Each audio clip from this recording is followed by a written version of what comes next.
following is a special presentation of ESPN on ABC.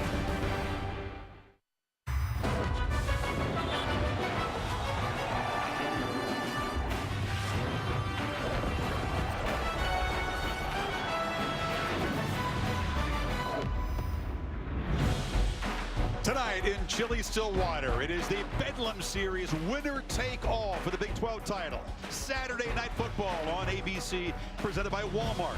Part of ESPN's Rivalry Series, presented by Jiffy Lube. Oklahoma and Oklahoma State, ancient rivals in this series where the weird and the wacky seems to happen with regularity. Oklahoma made the jump from 7-3. Playoff rankings trying to join Clemson, Alabama, Iowa, and Michigan State, all who've already won this afternoon. Is a Sooner win enough to secure their bracket position in their finale? Welcome to Stillwater. Chris Fowler, Kirk Herbstreit, Tom Rinaldi, and Heather Cox will join us on the sidelines. Part of this game is everything. Bragging rights, payback if you're Oklahoma, Baker Mayfield trying to make a Heisman case, and of course the conference title and perhaps the playoffs as well. Incredible to think you're in one of the last weekends of the year and it all comes down to this. I mean, think about if you're Bob Stoops and you're looking at your team right now, you're talking to them. They're 60 minutes away from accomplishing nearly everything that they want to accomplish. A conference championship, and if everything goes well, securing a bid into the top 4 to have a shot at a national championship. And I think Mike Gundy as well. If you would have told Mike Gundy in August, you got a chance to host Bob Stoops and the Sooners in Bedlam to have a chance to win a Big 12 championship game. Forget about the top 4. It's about winning a championship, and Mike Gundy has his team ready to go. And for Stoops, his fiery quarterback, Baker Mayfield, a chance to make his closing Heisman statement. And a guy who's got 33 touchdown passes, but got a scare. He got a cheap shot at TCU last week. Yeah, it was nasty. It looked very scary at the time. He was able to continue to play. They held him out in the second half against the Horned Frogs. The Horned Frogs almost came back to get them. He's had a great week of practice this week. He's been cleared. Everything that we've heard from Bob Stoops on the field, even prior to the game, has said that they've not held him back at all. So unless he gets dinged again, I don't think there's a concern for the Sooners. The thing that I really have been impressed by with Baker Mayfield has been, at times you'll see him work within the confines of the offense, where he's able to make reads and show accuracy throwing the ball downfield to Sterling Shepard. And then there's other times where he's kind of like a Johnny Manziel, where he's buying time. He trusts and believes in his confidence and what he can do as a playmaker. Here he's waiting, and over 7 seconds for the defense to try to deal with him. And that's one thing that Glenn Spencer, the defensive coordinator from Oklahoma State, says is we've got to be able to control him as much as we can and not let him escape and make plays. And I think Samaje Perine, as much as we talk about Baker Mayfield, to me, he's the key tonight, running the football to set up Baker Mayfield. Yeah, the Pokes hit the quarterback a lot. They take the ball away a lot. Oklahoma State's offense led by a quarterback, Mason Rudolph, who went to Norman as a true freshman and upset the Sooners a year ago. Well, and now he's back for an encore and is having a huge year. A quarterback that when you look in the Big 12 and you see quarterbacks having the ability to throw it downfield, he's as good as there is. J.W. Walsh also gets in, more of an option attack quarterback. When you see number 2 Rudolph in, it's kind of what you expect for the Big 12. They stretch you horizontally, and then they throw the ball downfield. James Washington, number 28, is the guy to keep an eye on. J.W. Walsh will come in short yardage and goal line situations. These last 5 weeks in the red zone, they have been incredible, and it's because of J.W. Walsh. Their ability to run the football with him will be key to kind of offset what Mason Rudolph in that passing game will do. Walsh, one of those 17 seniors, will be extra emotional tonight. The Pokes, underdogs on their home field, trying to shake off the playoff chase. To the winner goes the Big 12 title, coming up from Stillwater.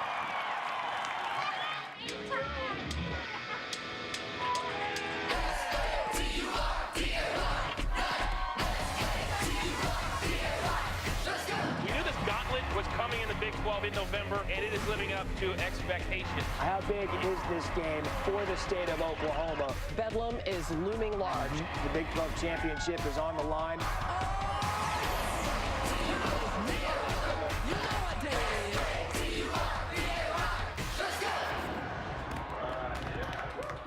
The Nissan pregame rush with John Saunders, Mac Brown, and Mark May is next after this message and a word from our ABC stations. This is the Jiffy Lube Rivalry Series. Commotion, confusion, chaos. That's Bedlam, the best named rivalry, rife with recent drama. Look out! This is It's been hot-blooded and icy, wacky, and weird. But for decades, Bedlam equaled beatdown. Touchdown, Oklahoma! Bud, Barry, Bob, and the Blue Bloods from Norman bullied the Stillwater upstarts while chasing championships. The Sooner Nation still demands dominance, reserving deeper hatred for rivals dressed in deeper orange. For the Pokes, passion always overflows, fighting uphill for Bedlam's top billing. Most of the time, let her rip. The Sooners silence Les Miles' bravado by taking 8 straight. Bedlam is over! The Sooners have won it! Now, Mike Gundy, part of Bedlam for a quarter century, has stayed stalking Big 12 supremacy, hungry to rebound. The Cowboys, underdogs filled with relief. The Sooners, fueled by payback. Swagger embodied by Heisman contender Baker Mayfield. The playoff bracket beckons, but tonight is Bedlam. Anything could happen, and probably will.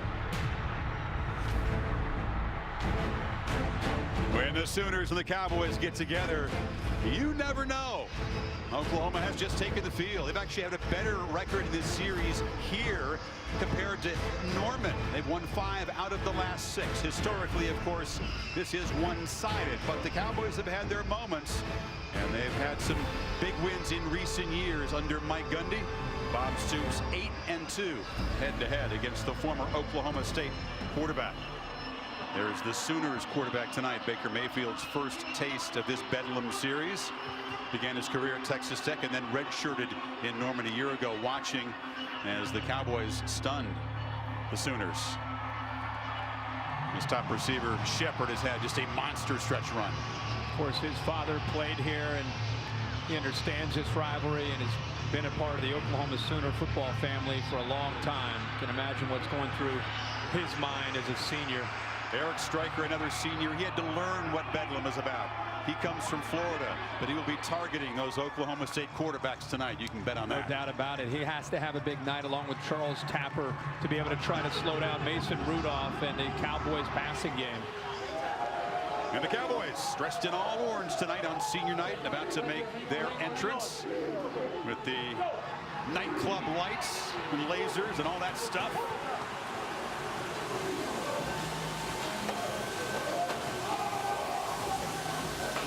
This is a team for whom the door was opened by Baylor's loss last night in Fort Worth. They got the great news that they can walk off this field tonight, champions of the Big 12. And perhaps make a late case for their playoff suitability. I knew that they have put a lot of money into this stadium, but I didn't realize the whole strobe light here as they get ready to come in. This is pretty sweet. You better know your way to the field because it's hard to find your way through that fog down there. Pretty cool. Through the fog, here come the Pokes.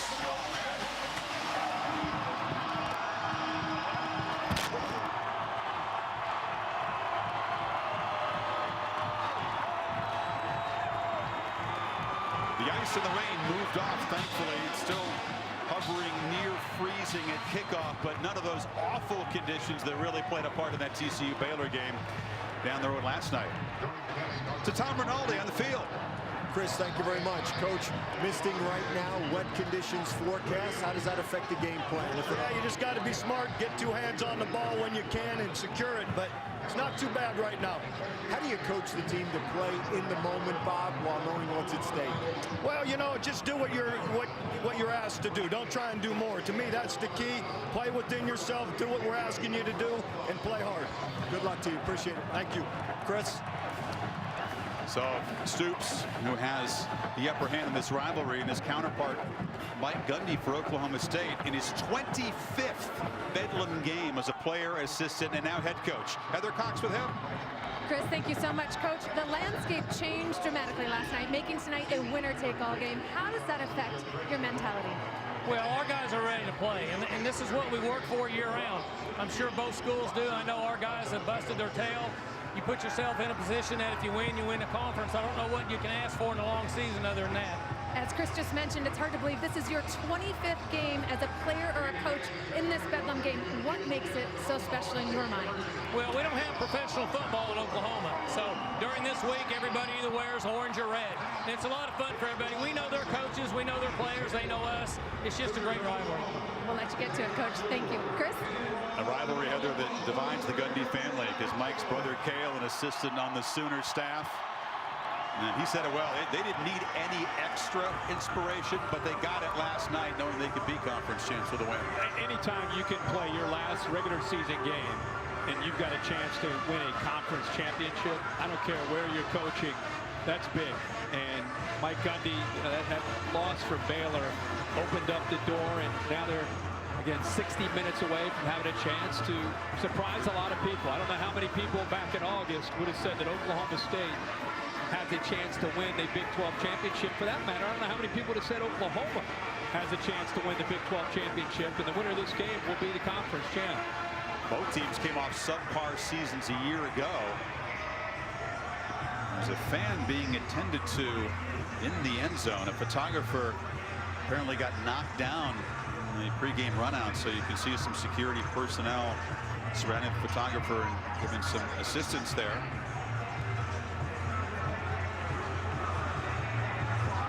While Oklahoma has won the toss, as they have done so, I believe, the last 6 games, and they've chosen to defer, so the Cowboys would get the football. Different night, different strategy. 2 weeks ago, we had them in Waco against Baylor, and because of Baylor's ability to score a lot of points, they won that toss that night, and they wanted to try to get Baker Mayfield and that offense out of the field as fast as they could. Tonight they're putting the defense out there. 35 years ago, Kirk, there was the famed ice ball. We thought midweek there might be a sequel, but thankfully the ice storm has sort of moved away. The temperature is 34. There's still a chance of some precipitation. The wind is going to swirl around, but there were some fears that a repeat of this game way back in '85 when Mike Gundy was actually a recruit visiting, watching this game. Old Thurman Thomas managed to skate his way to a big game, but the Pokes got shut out and somehow navigated to 13 points. A field goal was kicked by Blacksher in this game, and the Sooners won it. But thankfully, no Ice Bowl 2 tonight. No, that's good. You're right. Yes. Early in the week, it sounded like we might be heading in that direction. There's a lot of talent on those teams, especially Oklahoma. You go back to 1985, some great players. Of course, Gundy says he does play the card that the Sooners will never fully respect the Cowboys. They know they've gotten their attention in recent years. That upset of Oklahoma as a 3-touchdown underdog a year ago in Norman, where they were 14 points down with 5 minutes to play, rallied and won it in overtime, was a huge boost, propelling this team forward. And I think the loss by the Sooners and then the loss in the bowl game really has fueled their revival this season. So Bedlam had a big impact on both teams a year ago. No doubt about it. I mean, when you win a game like that for Mike Gundy, you're right, it propels you into the offseason, creates some confidence. And I completely agree with Bob Stoops in Oklahoma. They were humiliated in that game, even worse in their bowl game against Clemson. Bob made some adjustments, did some things he doesn't very often do, and having to let some coaches go, brought in some new coaches. And I think the Tennessee game early in the year in Neyland Stadium in Knoxville, the way they had to come back to win, I think reestablished some confidence that they lost a year ago. And it's been a magical year so far for the Sooners. We'll see what happens here in the last game of the year. Yep, conference title on the line. Sooners trying to navigate into that playoff. Nick Hudson to kick it off. Chris Lacey and Jeff Carr deep for the Cowboys.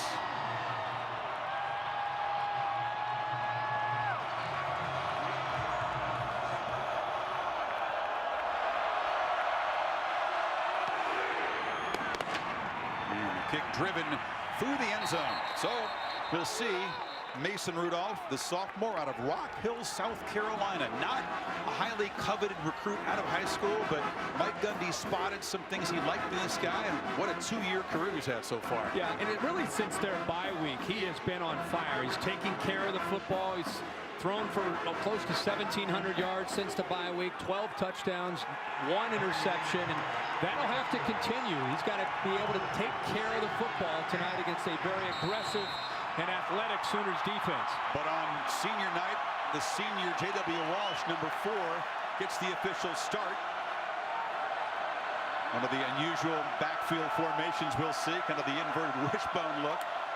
And that's Glidden in motion. Walsh is going to throw on first down, completes it to Marcel Aitman, and he has a gain to the 35-yard line. So Walsh, who is a very competent passer, opens up firing, Kirk. Yeah, and he has a great deal of experience. But one thing you don't see a lot from him this year is he doesn't throw the ball a ton. He only has 29 attempts on the entire year. I mean, Oklahoma's been told all week when number 4 comes into the game, you're thinking about the quarterback run game and the zone read and triple option look. And the first play for Mike Gundy comes out throwing the football to try to kind of break some tendencies against the Sooners defense. It was just his 24th completion, but he's thrown 11 touchdown passes, hasn't thrown a pick yet. So as we said, very confident. Flag before the snap. It's a false start on the Cowboys. False start, offense, number 73, 5-yard penalty, first down.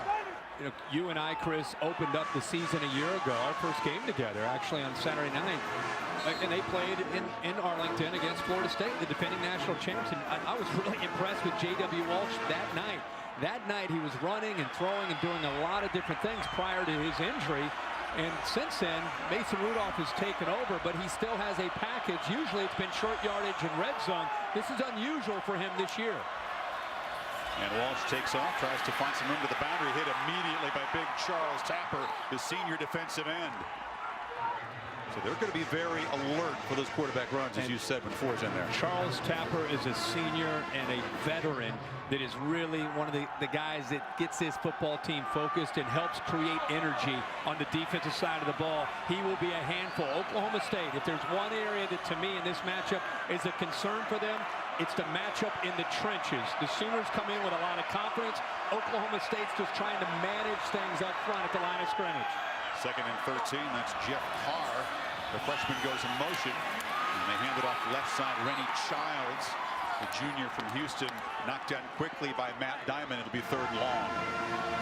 It's a very different feel as an offense. You know, if you watch Big 12 football, you're used to seeing tempo. You're used to seeing quarterbacks with 3, 4 wide receivers in the game, sometimes 5 receivers in the game, and it's speedball. They're trying to get the ball spread out and get you out in space. It's not only is it a different feel with J.W. Walsh, but the tempo is very different from what you're seeing from Mason Rudolph and how the Cowboys attack.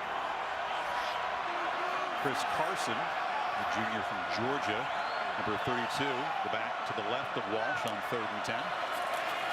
Straight back, 4-man rush. Walsh fires over the head, far side, and it's adrenaline on the part of the quarterback as they start Walsh. A little bit of a wrinkle, but now they have to punt. Yeah, and Oklahoma will mix up their coverage. The Sooners, Bob Stoops and Mike Stoops feel that, like any defense, if they can get Oklahoma State to that 3rd and 8, 3rd and long situation, they will mix up their looks, play a lot of zone. But that time on 3rd down, they brought Stryker late, and they played man-to-man coverage. He had an open man, he just overthrew it. Freshman Zach Seiner in the punt. Sterling Shepard is the return man, but it's short, bounces in front of him, and is down by the Cowboys at the 30. That's where Baker Mayfield will take over. The junior, as we said, from Austin, began his career at Texas Tech, left there, sat out last year, beat out Trevor Knight for the job. 33 touchdowns, 5 interceptions. As you said earlier, Kirk, coming off that big shot to the head, that mild concussion against TCU last week. Well, makes great decisions with the football. To come into an offense with Lincoln Riley bringing it over from East Carolina, to only have 5 interceptions on the entire year, and he's a creative guy. He will do a lot of different things, but the most important thing is he has great command of the offense. But keep in mind, as much as we talk about Baker Mayfield, to me, it's the offensive line and the running of Perine is the key tonight for the Sooners. Perine is to the left of Mayfield. They fake it to him. They fire out to Jarvis Baxter, who's got some space across midfield, shoved out by Jordan Stearns, but the Sooners are rolling already. And that was a problem for Oklahoma State last week against Baylor, was not so much the receivers on the outside, it was the slot receivers against the safeties. That time they go after Jordan Stearns in a one-on-one matchup. Got 17 on that play, and now Mayfield shoots near side. Neal makes a catch down near the 25-yard line as he beats Kevin Peterson. So Baker comes out firing. Yeah, Baker Mayfield, again, great feel for what he wants to do with this offense. Lincoln Riley putting him in a position with all the hype and the build-up in the game.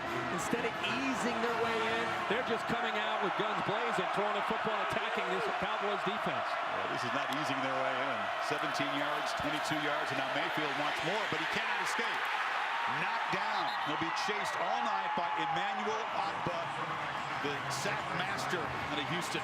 Remember, this is an Oklahoma State defense that gave up some big plays to Baylor. 396 through the air to Baylor.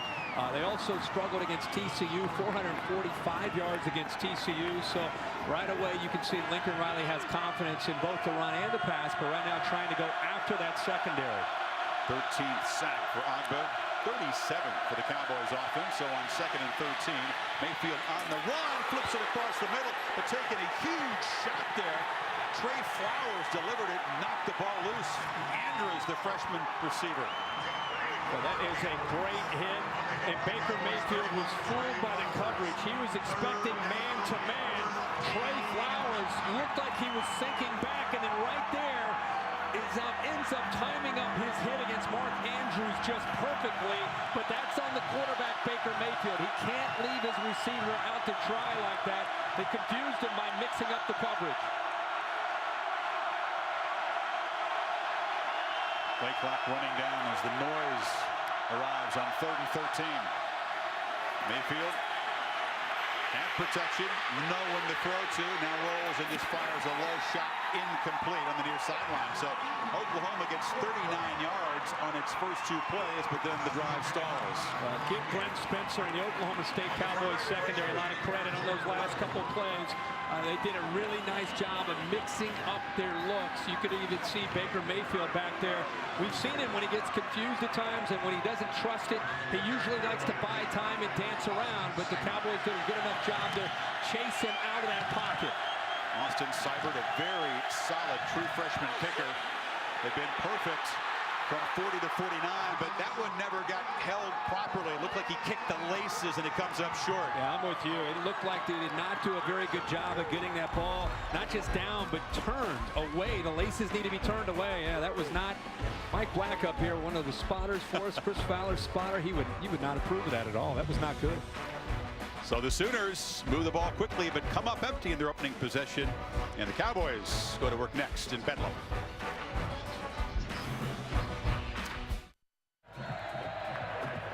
Second possession for the Cowboys, and J.W. Walsh, the senior, has not been the starter this year, is back out there, Kurt, for his 2nd series. Rudolph had an ankle tweak against Baylor, but was said to be healthy, has been practicing. This is not about that, we don't believe. I don't think so. I think it's more, maybe they feel J.W. Walsh's style gives the Sooners defense maybe a little bit more to deal with. Empty backfield for Walsh. No one open. This is what he brings, his skill set. It's a nice first down run before Ahmad Thomas stops him. Let's take a look at tonight's Chick-fil-A impact players for Oklahoma State, a team that usually relies on throwing the football. Again, J.W. Walsh usually just red zone. James Washington, David Glidden in the passing game. Washington more your vertical threat. Glidden is more of your receiver over the slot. Eric Stryker with a pass rush. And Zach Sanchez, number 15, is one corner, and Jordan Thomas the other. Got to have big nights. Mike Stoops telling us that's the key to the whole game.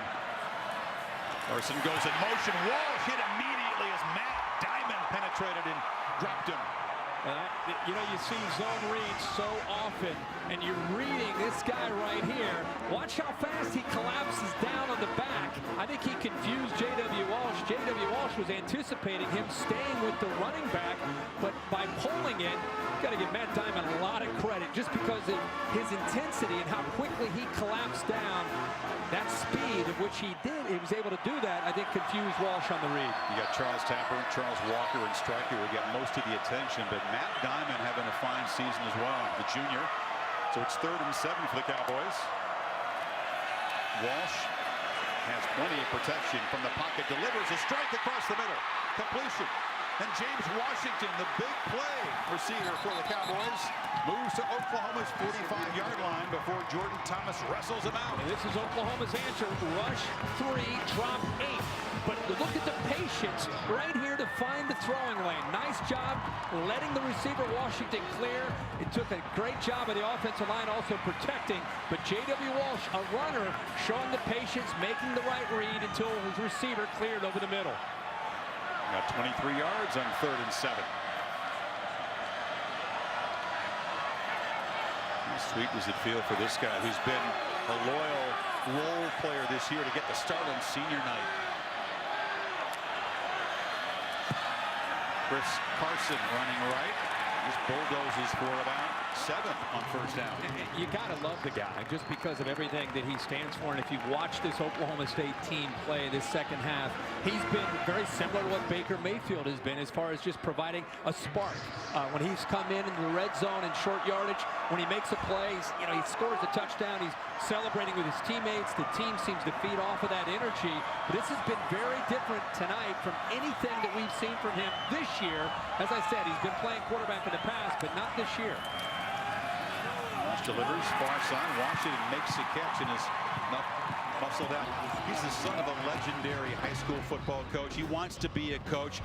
When he was a 3rd grader, before he did his homework, he told me his dad had him out in the backyard running the veer, and he had to write a paper at school talking about decision making as a young guy. For him, he said the important decision, you run the veer right or left. That was what he was focused on as a 3rd grader. For real. I love it. First down from Oklahoma's 30. Good looking drive here. And Walsh back, looking to throw again for the end zone. Over the head of Washington, who just got a hand on it. Had some room. He had Will Johnson, the nickelback, beat. What they're doing is doing a great job of protecting him when he gets back to throw the football. And then they're using crossing routes, which is occupying the defensive backs. You're right, he gets away from Washington, but it was the other safety, Stephen Parker, who went over the cross the middle because of another wide receiver that he was following and opened up the middle of the field perfectly. A little bit more air under that, and that's a touchdown for the Cowboys.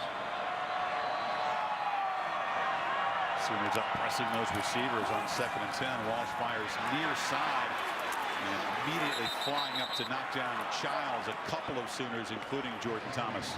You see this play so much, kind of a look pass, just get the ball outside. These defensive backs are getting more and more accustomed to it. Watch Jordan Thomas, number 7, fight off of his block and right away just gets up there to disrupt the rhythm of that play. Did a nice job, not just making the tackle, but first he had to get through that block, which he was able to do. Now it's 3rd down and long again. Yeah, they're very much in fringe field goal range for Ben Grogan, who hasn't kicked one in the last 5 games. Need 9 on 3rd down. Sooners showing pressure. Walsh backpedaling, delivers into traffic. The catch is made at the 26, but knocked down immediately is Jeff Carr. There's Stryker there. Stryker, they're bringing him late. They're disguising it up as a linebacker, and then he's doing a very good job here early in this game on 3rd down of being able to time that blitz, and be able to get after the quarterback and get him off of his spot. Ben Grogan kicked a chip shot in overtime to cap the upset of Oklahoma in last year's Bedlam game. Has been little used this year, especially in the last 5 games. This is from 43, which would equal his long this season.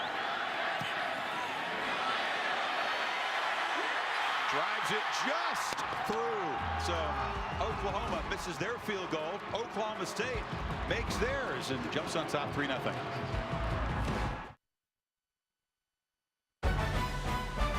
Saturday Night Football, presented by Walmart. Stop by a store or visit us at walmart.com to share wonder every day. Nissan, premier partner of the Heisman Trophy. And Dr. Pepper. Dr. Pepper in college football. It's a one-of-a-kind tradition. Well, you should know by now, but just in case you don't, you're going to get the Watch ESPN app to stream every game live. Download it or go to watchespn.com. Take college football with you. A lot of the eyes of the nation on this game tonight. Oklahoma, playoff position number 3. All the teams around the Sooners have already won. Notre Dame trailing early at Stanford. The Irish trying to state their case. Cowboys and Sooners in their regular season finale, playing for the Big 12 title. Rogan booted away, and Alex Ross at the 5. And Ross is free. Alex Ross to midfield. A foot race. Knocked down at the 4. That's the kickoff return Oklahoma fans have been waiting all season for. Ross returned a couple for touchdowns a year ago.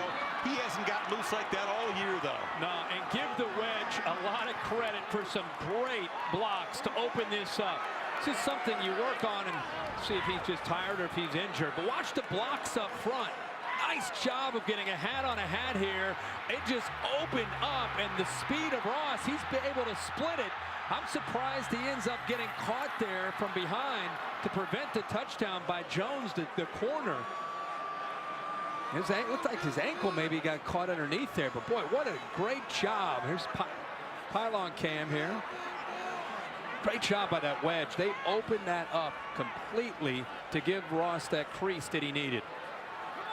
Mayfield said we're going to have good field position if he doesn't score. 90-yard return by Alex Ross, a junior from Jenks, Oklahoma. It's been really a sore spot as he continues to be attended to down there near the goal line. Just have not been able to break loose, and many of the same players involved. Bob Stoops not sure why it's taken this long to have a huge return, but it's a good time for it. Yeah, and for him, he has been a tailback. He's had a lot of carries before Perine came along, and he's been, for the most part, on special teams. So when he gets his opportunities, that's a bit, especially being from Jenks, playing at a traditional power in this state, having a chance to be able to have a big moment here. Hopefully he's going to be okay and be able to get up.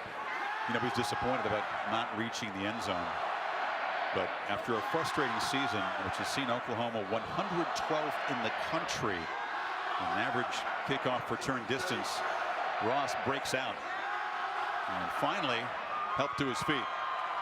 39 yards, Kirk, had been their previous long return this year. Connor Knight had a great block on that play. Jackson Ewells, another great block. Boy, that's going to be one of those when you get into the special teams film room.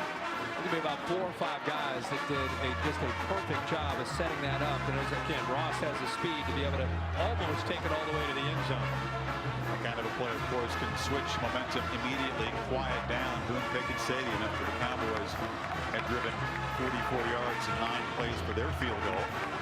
Oklahoma has been devastating in the red zone. They've been in the red zone more than any team in the FBS. This is their 62nd red zone trip.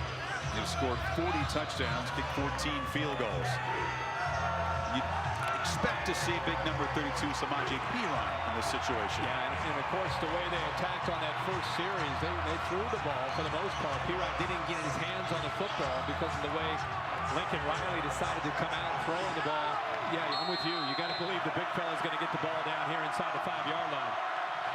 230-pound back to the right of Mayfield.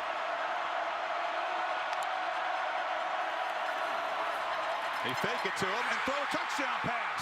Out of the slot, Sterling Shepard.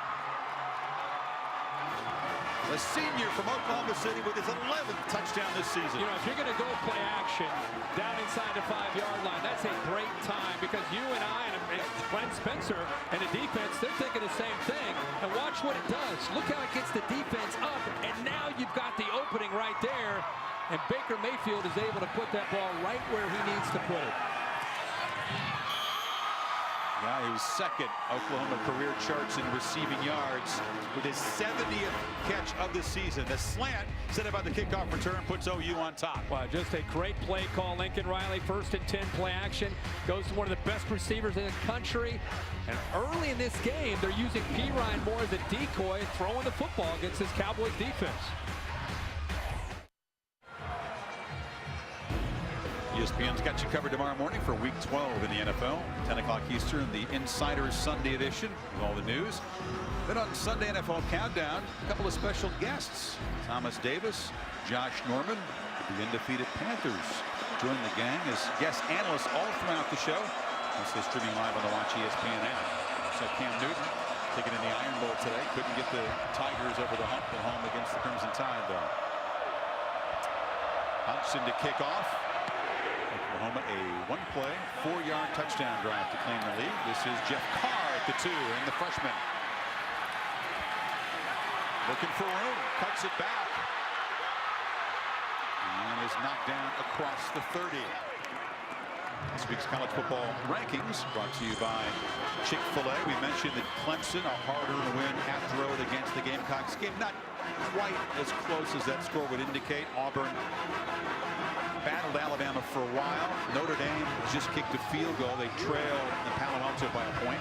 Yeah, Michigan State really impressive with what they were able to do with so much at stake there against Penn State. The Auburn-Alabama game, pretty competitive. Auburn played pretty well in that game for the most part. If Oklahoma wins, you don't see any changes in the committee's top 4? I can't imagine Oklahoma dropping out. I think if they win this game, they're going to be in the top 4. So Walsh is still in the game. He flips it complete there to Brandon Shepard.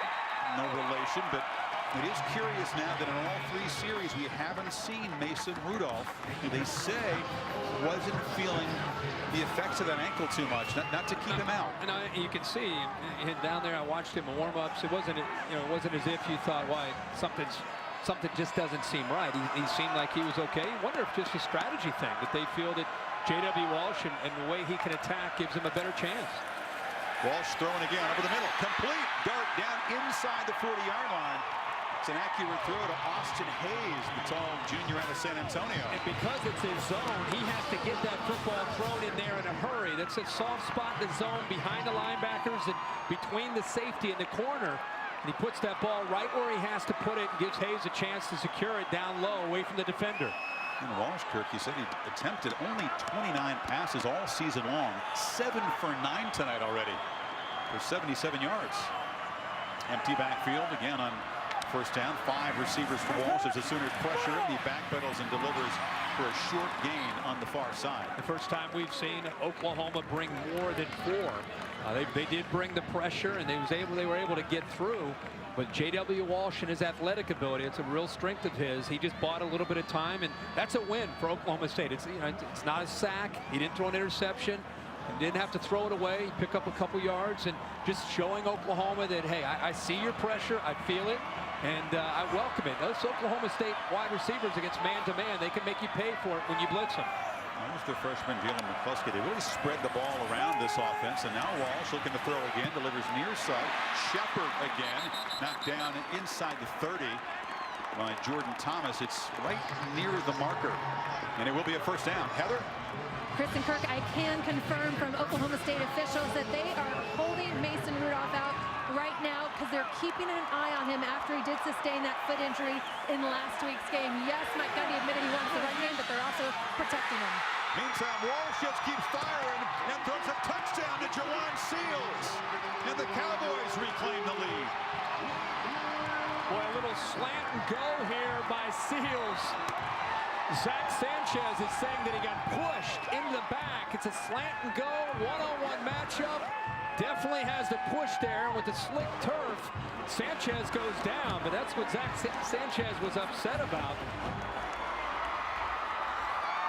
So a 70-yard drive in 5 plays with Walsh just on fire.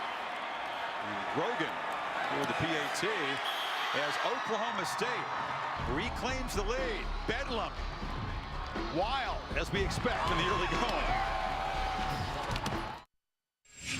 Cassidy Hubbard with your Dr. Pepper Championship Drive update. Number 6 Notre Dame at number 9 Stanford. Sean Kaiser to Will Fuller, 73-yard touchdown. Irish right now on top, 20-14 in the second. Chris, Herbie, back to you guys.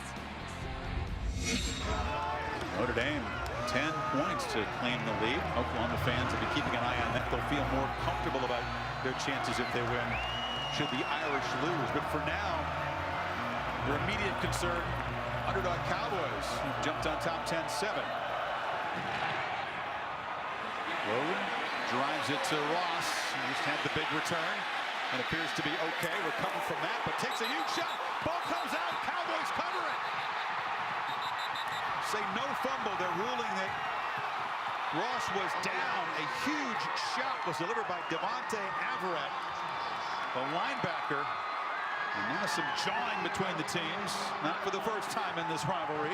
It looked like Ross's knee was down, and then the ball came out. They're going to obviously take a look at it if they need to. That was a big-time hit. I mean, a heavy hit. Right there, that knee goes down right away. The ruling on the field is that the runner's forward progress was stopped before the ball came out. First down. Well, the forward progress was certainly stopped. Let's see if the knee was down. Watch that knee, how quickly it goes down. Look at that collision. Can't see the ball there. This might be a better angle. Watch, he shatters his face mask. I mean, there's paint flying everywhere. Contact. There's a good look at it right here. Watch Faber come in and just lower the boom. Bang, right there. That knee goes down right away. Richard Jordan is the Big 12 replay official looking at this. You're right, that was a violent collision. When the paint goes flying off the helmet, face mask. Yeah. There's some collisions going on down there. Oklahoma keeps the football from the 23. And finally, they feed Samaje Perine, who's gang tackled after a 1-yard gain. Kevin Peterson. So when it is a forward progress situation, it's really not reviewable. Dave Kataya, our rules expert, is here. Once they said forward progress, replays out of it. Okay. Okay. Big hit. Paint flying out there, Dave. Absolutely. Absolutely huge hit. There's going to be no forward progress after that shot. Perine gaining a yard in his first carry, and now play action, second down, delivered over the head of Dede Westbrook. So 3rd and long now for Mayfield. You know, we've made so much about Oklahoma since that Texas loss. You know, their first 5 games, 144 yards a game on the ground. In the last 6 games, they have been running the football. 292 a game on the ground. It's been Perine and Joe Mixon together. And Glenn Spencer, the defensive coordinator from Oklahoma State, knew coming in. He said, hey, they have 2 NFL running backs. We have got to load up against this line of scrimmage in this running game. And as scary as it sounds, we've got to make Baker Mayfield and his group of wide receivers beat us. Cowboys showing pressure on 3rd and 9 and bring it. Mayfield escapes. Looking to throw, now tucks the ball and runs across the 30, short of a first down, driven out in the Cowboys bench and bounces up from that big shot. And some John, he's an emotional, feisty guy. Seth Jacobs delivered that shot. Well, they do a good job of showing pressure. And then watch, look at this. Look at all these guys at the line of scrimmage. You see this in the NFL a lot. And then the snap of the ball, 3 of them drop and 4 of them come. So they're able to sit back and play zone, but they create confusion with Glenn Spencer's look by showing you 7 guys up close to the line of scrimmage. And by playing zone, they're able to locate the quarterback who's scrambling and then lower the boom there with Seth Jacobs. Seibert, the only true freshman to handle both the place-kicking and punting duties. Boots it deep, and Jalen McCleskey calls for a fair catch. So Oklahoma State answering the big special teams play by the Sooners with a touchdown drive and then some huge hits. Yeah, they have come into this football game, and they are defensively and on special teams, you know, they are playing physical. They're taking the fight to Oklahoma. They're not saying, hey, we're intimidated by the ranking and all the tradition and the excellence of Oklahoma football.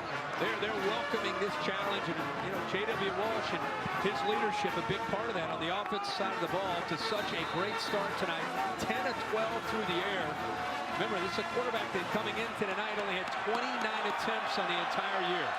And again, had to report in the last series as Walsh was checking a touchdown pass that apparently this is his game tonight. On the reverse, the flea flicker, Walsh looking downfield, throws into coverage, and it's broken up, almost intercepted by Stephen Parker. Sooners ready for that trick play. Stephen Parker was back there waiting, and Marcel Aitman does a good job of trying to sell this. Watch him right here, and you'll see Parker just sit back and kind of wait on it. He saw it the whole time, but watch how Aitman kind of sells it like, nothing's going on. Now he goes, but Parker's just back there waiting. It was almost like it was a fair catch for a punt. He high points the ball, but Aitman's there to try to keep him away and distract the football. Parker made the massive play to break up the 2-point conversion. Pass it sent by TCU as the Horned Frogs were going for the win last week.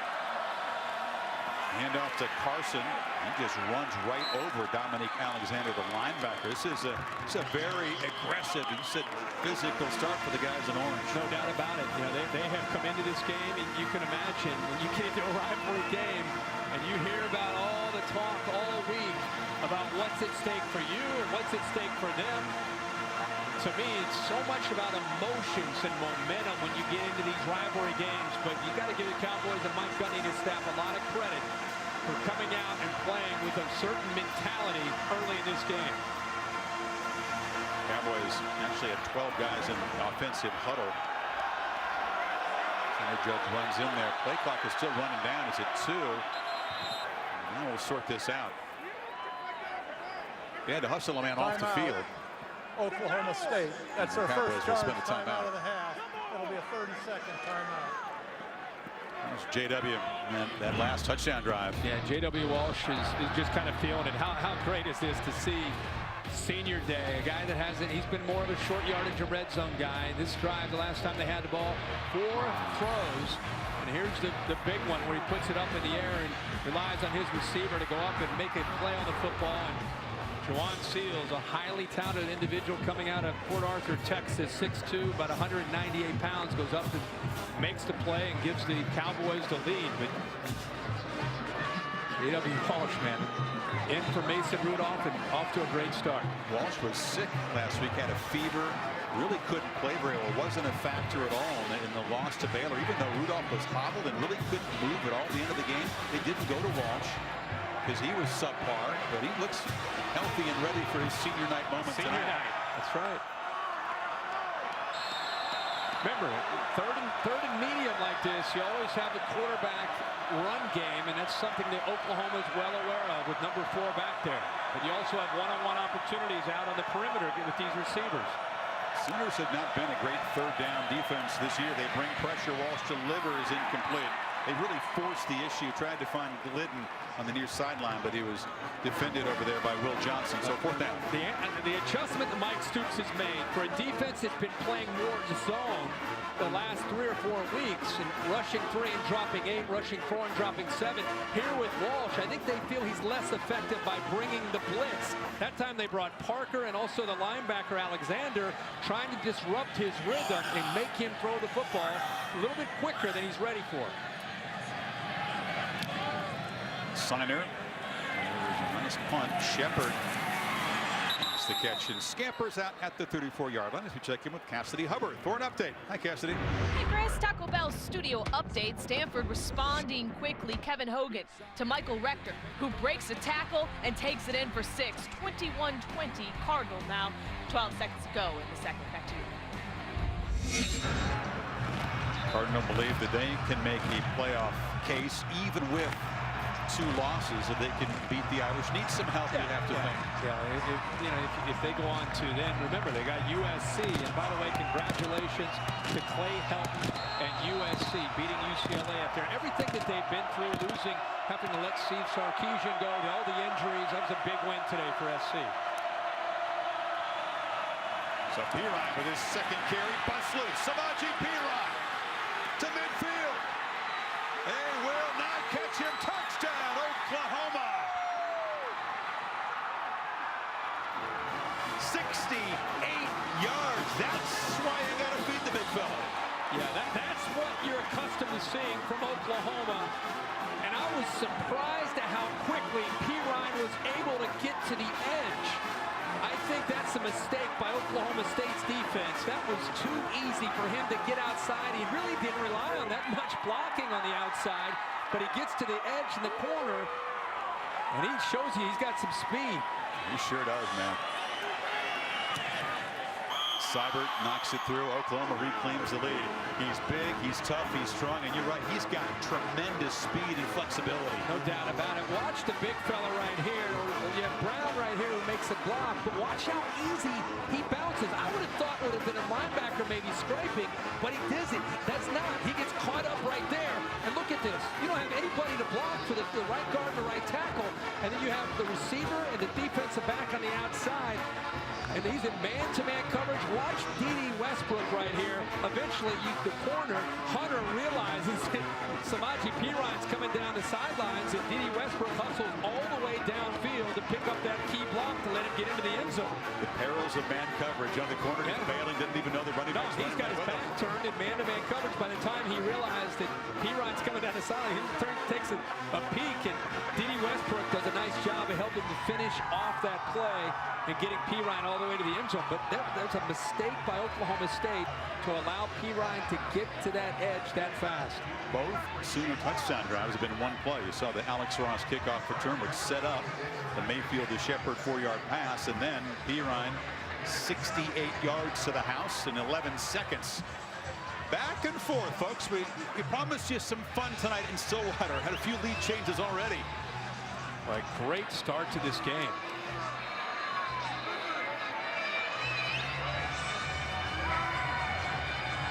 He came out throwing the ball, as you said, using Perine as a decoy, but he's too great to use as a decoy for long.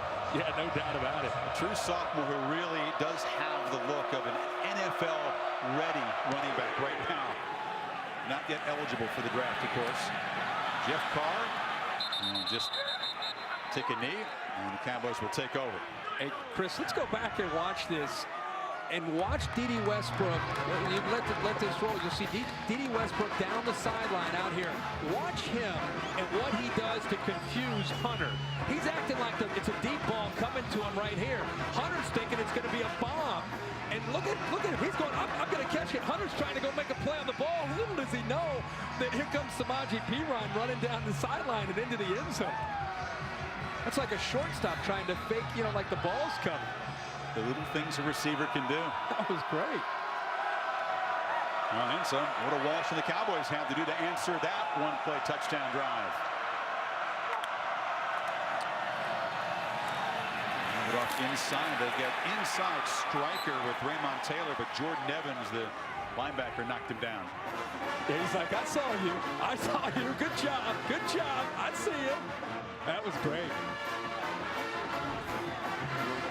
This is a big series for J.W. Walsh because the momentum for the most part, remember we talked about momentum shifts and rivalry games, momentum for the most part in this first quarter has favored Walsh and the Cowboys, but the big run by Perine, how does Oklahoma State respond to that? Walsh on 2nd and 9 delivers a short pitch. Catch made there by James Washington. It'll be 3rd down at about 3. Zach Sanchez on the tackle. I think a matchup here that's going to help decide this football game is Oklahoma is mixing up looks, but they're more willing to blitz and leave their defensive backs man to man. For Walsh, he's had some opportunities to make plays in the pass game. Can his receivers get after the Oklahoma secondary in man-to-man coverage? Who will win that battle on the perimeter is going to go a long way in deciding who wins this game. Hopes have not been a good 3rd and short offense. They've struggled with the offensive line, creating creases. So an empty backfield for Walsh. Sooners are keeping an eye on the quarterback. Now they motion the guy. Walsh just takes off. It's a straight run. He's going to be knocked out right near the marker at the 35 by Charles Walker. See where they spot it. Well, Tapper and Stryker get so much attention, but the night that you and I had Oklahoma in Baylor, Charles Walker was the guy that I left that night, number 97, really impressed with. A sophomore at 6'2", 297 pounds, really quick for his size, and he does a good job of getting off blocks, which he did right there to force him short of that 1st down. They bump Walsh out a yard short, so final 30 seconds of the first quarter. Signer in punt formation. Shepard, fair catch at the 23-yard line with 10 seconds to play in the quarter. Monday Night Football on ESPN. Rivals in the AFC North. Ravens against the Browns. All starts with Monday Night Countdown at 6 o'clock, then kickoff at 8:15. Also streaming live on the Watch ESPN app. So you called it a big series for the Cowboys. They could not stem the momentum, and now Mayfield, Perine and company go back to work. The last time they had the ball, the big run by Perine, they were able to seal the edge and open up the outside running lane there for Perine. Two-back look now as Joe Mixon, number 25, joins Perine. This has been used with increasing frequency and effectiveness by Oklahoma. Perine hammers straight ahead, knocked down by Chad Whitener, the middle linebacker. What will be the final play of an entertaining opening quarter in the Bedlam series here in Stillwater. Back after this message and a word from your local ABC station. Presented by Walmart, part of ESPN's rivalry series, presented by Jiffy Lube. This has been a terrific rivalry in recent years. Upsets, crazy plays. You've seen your share of crazy events in this series. A lot of them here in Stillwater. Yeah, it's a lot of fun to watch these two teams on the field together, especially when there's so much at stake. The winner tonight ends up securing a Big 12 championship bid, and if OU wins, more than likely they're going to finish in the top 4. Mayfield on 2nd and 6 now escapes the pocket and cuts it back across the 30. It'll be 3rd and short. Seth Jacobs and Vincent Taylor stopped him. You know, it's only 1 quarter into this game, but a big plan for Oklahoma State was not just loading up to try to stop Perine in the running game, but trying to do the best they could against Baker Mayfield and his creativity and the different things that he can do, how elusive he can be. And for the most part, we're early in this game, but they've done a pretty good job of corralling him and not letting him get out and make those big plays. Only their 13th play, and Mayfield, who had 2 quick completions to begin the game, only has 1 since. They need 3. He fires complete. That's Shepard, but he's wrestled down very quickly by Kevin Peterson, and the spot will determine whether this is a first down or not. It's close. You know, Kevin Peterson is a field corner, but they move him over the slot to get a one-on-one matchup with Sterling Shepard. That's pretty good coverage there, and a strong throw, a strong arm by Baker Mayfield. Spot, to me, looks pretty accurate. Gave him a first down. It was very close when that knee came down where the ball was. Two-back look. Mixon, his first carry, needs a block from Mayfield, gets one, and he's off and running. It's Mixon's turn for a long touchdown for the Sooners. 66 yards. Big play, running attack, with a little help from the Heisman candidate quarterback. You know what? That's why, what a great run. What an athlete Joe Mixon is to be able to cut this back and keep this play alive. But I want you to keep an eye on the quarterback right here. Watch what he does.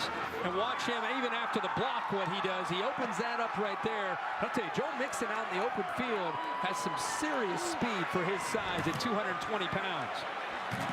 Well, Gundy said, I got 2 NFL-bound running backs I got to defend. And each has scored in the long run right there. A depleting block from the quarterback, by the way. It was amazing. I'm watching him the whole time. I'm thinking, boy, great job here by Mixon. As the quarterback going to make a block, boom, he does. But he's not done. He's so excited. Now he's trying to race Mixon, trying to get to the end zone. This is what this team loves about this guy. He wants to be the first one there to celebrate and let Joe Mixon know how much he appreciates it. They feed off Mayfield's energy. Sooners now up by 11, early 2nd. Our Pacific Life game summary to look at the 1-2 punch. Some of them have called this, you know, thunder and lightning, but I think you got 2 lightnings, and they're both good power backs too. Yeah, I think they're both thunder and lightning by themselves. And you can see you kind of bottle things up. You don't allow them to get out, and then in the blink of an eye, a couple big runs, and they're both in the end zone and got an 11-point lead. Line drive kicked by Seibert is fielded by Carr on the bounce. Freshman works his way down the sidelines. Oklahoma State had only given up a 42-yard run. That was the longest all season until those 2 touchdowns. To Tom Rinaldi on the Sooner sideline. Well, Chris, normally when you make a run like Joe Mixon just made, you come back and you're the star of the sideline. But Baker Mayfield got just as big, if not an even bigger reception after the block he threw to help spring Mixon. 2 Sooners being celebrated on the sideline after that huge play. And you know, Tommy, honestly, we talk about intangibles of football teams, talk about leadership of football teams. That's what he provides. Those are things you unless you're watching, you just don't really appreciate how that team feeds off of his leadership. Offense and defense, right? No doubt. The whole team. He just has fun playing ball. Yeah, he does. So the Cowboys now, a little urgency here. Rennie Childs, a short gain on first down. And that's why when Mayfield went out against TCU, they had what seemed like a comfortable lead. But Stryker told me that, believe it or not, the defense felt the absence of this guy, not just the offense. I'm telling you, I think Bob Stoops feels it. You know, as much as they were 8-5 last year to where they are right now, there are a lot of different parts that have made this a special year, but he's right in the middle of it. And you're right, the team feeds off of that because you know what? It's authentic. It's genuine. Also, 2nd down throw. It's incomplete. Here comes a flag. Zach Sanchez was all over Juwan Seals. A little too much all over him. One last thing about Baker Mayfield. It doesn't hurt to have 2 NFL tailbacks behind you in the lineup together. You know, Pass interference. Defense, number 15. That's a good The call. ball will be placed at the spot of the foul. Automatic first down.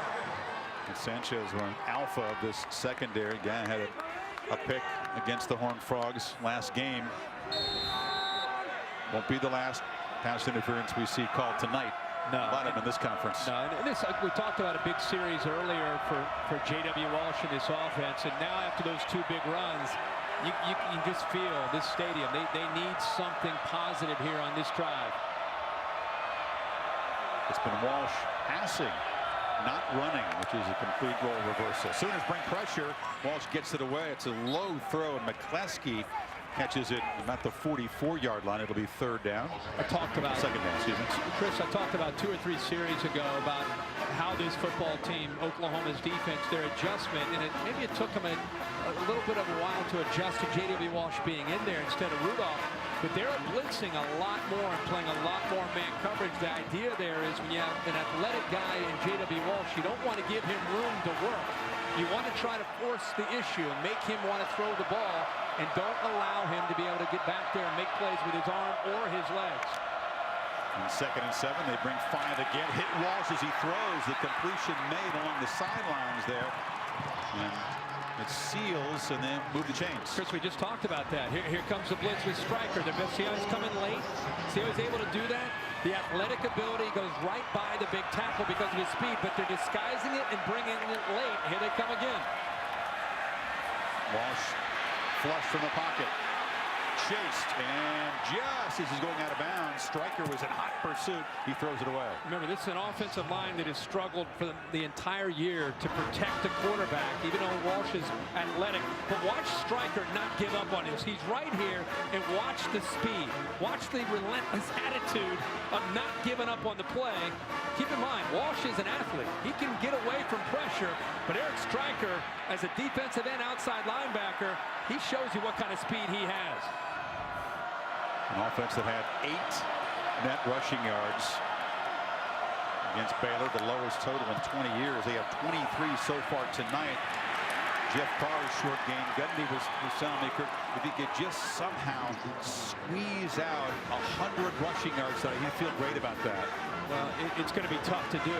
Even though J.W. Walsh has an ability to make plays because of the way he can run, there's a mismatch in the trenches. The Oklahoma defensive line, and when you add the linebackers, what they can do to the line of scrimmage is they can push it back, and it frees the linebackers and those safeties to be able to come downhill against that running game. It's going to be tough. If they're going to move the ball tonight, I think it's going to be Walsh creating or making plays one-on-one on the outside. They got 2 backs in that block the blitz on 3rd down. Sooners bring it. Walsh circles back and has to just fire away. So the blitzes that Mike Stoops is dialing up are effective. Here it is again, and you know who it is. And this is what you hear coaches talk about in college football today against these spread looks. We don't have to have sacks, but we want our secondary to be able to, the defensive line to be able to affect the quarterback. So they're affecting him means forcing him out of the pocket before he's ready to be able to make a throw, and he just has to throw it away.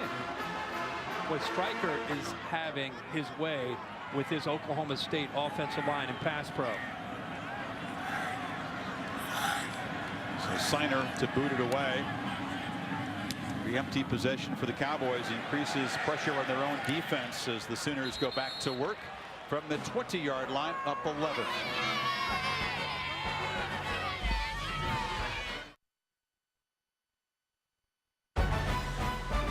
Saturday Night Football, presented by Walmart. Brought to you by Coke Zero. All taste, 0 calories. Try a new game day tradition. Cadillac. And Jiffy Lube. Experts around every corner to help you leave worry behind. The roots of this university is Oklahoma A&M. Tremendous facilities now. Boone Pickens getting involved after a huge Bedlam upset in 2001 by the Cowboys, and they backed it up with another win in 2002. And Mr. Pickens said, I kind of believe in this football thing here. And next thing you know, they got a nice new stadium with his name on it. Sooners from the 20. Mayfield flips it. And off the touchdown run last time. This is Mixon getting free again. A flag comes in as Mixon makes his way across the 40. Kevin Peterson forced him out. Part of this run may come back. It's like a hold by the receiver downfield blocking, but how about the moves again by Joe Mixon in the open field? It's his 25th reception. Holding. Offense, number 5. 10 yards from the spot of the foul. Replay, first down. We got the senior receiver, Deron Neal, but Mixon and Perine, but particularly Mixon, can be an effective receiver out of the backfield. Absolutely. There it is right there. Deron Neal at the top there against Peterson. Clear hold right in front of the officials. So a big gain comes back for OU. Still first down. Yeah, it's a spot foul, so it doesn't erase all of that gain. First down and about 6.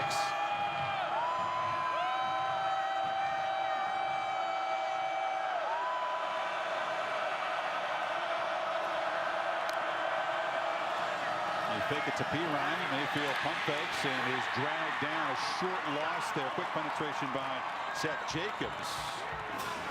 You talked about Mike Stoops bringing some blitzes. You see in Oklahoma State also. They're taking some chances. Good job up front that time. You know, we've not said Emmanuel Ogbah's name that much tonight, but always a factor. Has great athletic ability, but the blitz that time ends up getting home with Seth Jacobs, the junior. His first sack of the season. They'll lose just a yard.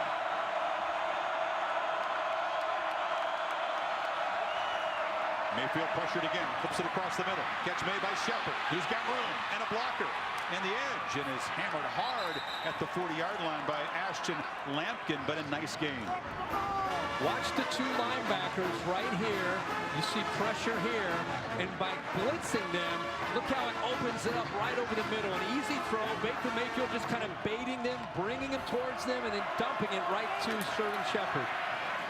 And 17 yards on that third down play, and now Perine, just his 3rd carry. I would make a strong argument in an era where it's all about offense and receivers that Sterling Shepard could be the best receiver in the country because of everything that he does as a receiver. He's got it again, Kirk. Waits for his blocker and gets to the 45. Now there's other guys who are flashier maybe, but why do you say he's your favorite receiver? I think he is a professional. He works at his craft. He's a route runner. He can do things from the slot. He can do things from as an outside receiver. He's played so much football. He knows how to set up defensive backs. He will be a superstar at the next level in the NFL. Perine just muscles forward down inside the 40. It's another healthy first down gain of 5 yards. He's just one of these guys that takes his craft very seriously. Like he works. He's already had a great career, but he wants to keep raising the bar. I love to see guys that never settle. They just want to keep getting better and better and better. He's never good enough in his own mind. Yeah, in the last 4 weeks, he has 565 receiving yards. Nobody in FBS has been more productive the last 4 games than Shepard has. One incomplete far side. Neal couldn't collect it. 3rd down. And what's interesting is Clint Spencer has moved Kevin Peterson, number 1. Again, I talked about him being one of the better corners in the Big 12. Here's Clint Spencer. He's moved him over. He's saying we're going to keep him on top of Sterling Shepard. He's going to kind of shadow him, follow him no matter where he goes. Peterson told me he was looking forward to that challenge. The last completion to Shepard was the Sooners' first conversion on 3rd down. They need 5 here. Cowboys bring pressure. They flip it to Perine. He's got plenty of room, and first down easily down inside the 30. Both backs effective receivers. Yeah, and I think that's what has made Perine more of a complete back in Lincoln Riley's offense. You know, last year he was a true freshman, a powerful runner.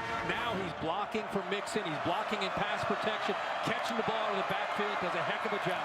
Fake it to him, flip it near side. Baxter brought down. Terrific play by Peterson that time, and it's a loss. Yeah, he does a really good job here. You know how it is in the Big 12 as a defensive back. You're out on an island almost the whole game. Whether you're out wide, you're in tight to the boundary, you're over the slot. Can you play out in space? Can you play on an island? And they rely on Kevin Peterson to do that. Now it is late in the year, too. He's nursing an ankle. He's not 100%. Just trying to gut it out here. Mayfield delivers far side, and it's another ball that Neal should have come up with. You bring up a good point about it being late in the year. This Oklahoma State defense, not just dealing with ankles and knees and injuries like this, a ball that Neal should have caught, but the last 4 games, 366 plays, 92 plays a game. They've been trying to defend the tempo of the Big 12. I don't care who you are, that will take a toll on you physically and emotionally, trying to be able to stop these offenses. The paddle people there trying to make some noise, make it tough for Mayfield on this 3rd and 12. Cowboys twist in front, but this is D.D. Westbrook, a crossing route, plenty of room, 2 downfield blocks, and he's shoved out first and goal, Oklahoma. How about the crossing route with D.D. Westbrook who gets the ball? Remember I talked about how much I love Sterling Shepard? Well, here's an unselfish attitude, and I may have gotten away with one. Watch him block right there. He takes out the defensive back, Ashton Lampkin, who was on him, covering him. Ball was still in the air when Shepard made that block. Got away with one there. Sooners back in the red zone, trying to really stretch this lead now. Mayfield wide open. That's too easy. Dimitri Flowers. Oklahoma just rolling now. Everything Lincoln Riley calling just about is working. When you have a play, some of these superstar players, it catches the defense's eyes. You see him come in motion. By coming in motion like that, you see the defense flows, and then it's just simple. It just goes right out there. Defense has to flow and respect Shepard coming in motion because of the speed that he has, the playmaking ability that he has. The defense flows with it, and another great call there by Lincoln Riley on 1st and 10 to be aggressive with a play-action pass. Ball start. Offense number 40. 5-yard penalty. Will replay the try. Re-kick the point after. Lincoln Riley, that 32-year-old offensive coordinator out of Muleshoe, Texas. Guy with really an amazing brain. Total recall. One of those guys that probably could be a wizard in finance, make $1 billion, but chooses to use it for calling football plays. He does a heck of a job. He did a great job last year at East Carolina with Shane Carden. Caught the attention of Bob Stoops. Bob Stoops made the move to go in and bring him in. And it has really paid off for this Sooners offense and the team. Oklahoma has run 26 plays, and they have 28 points as Baker Mayfield running the ball, throwing blocks, throwing touchdowns. Boomer Sooner up 28-10.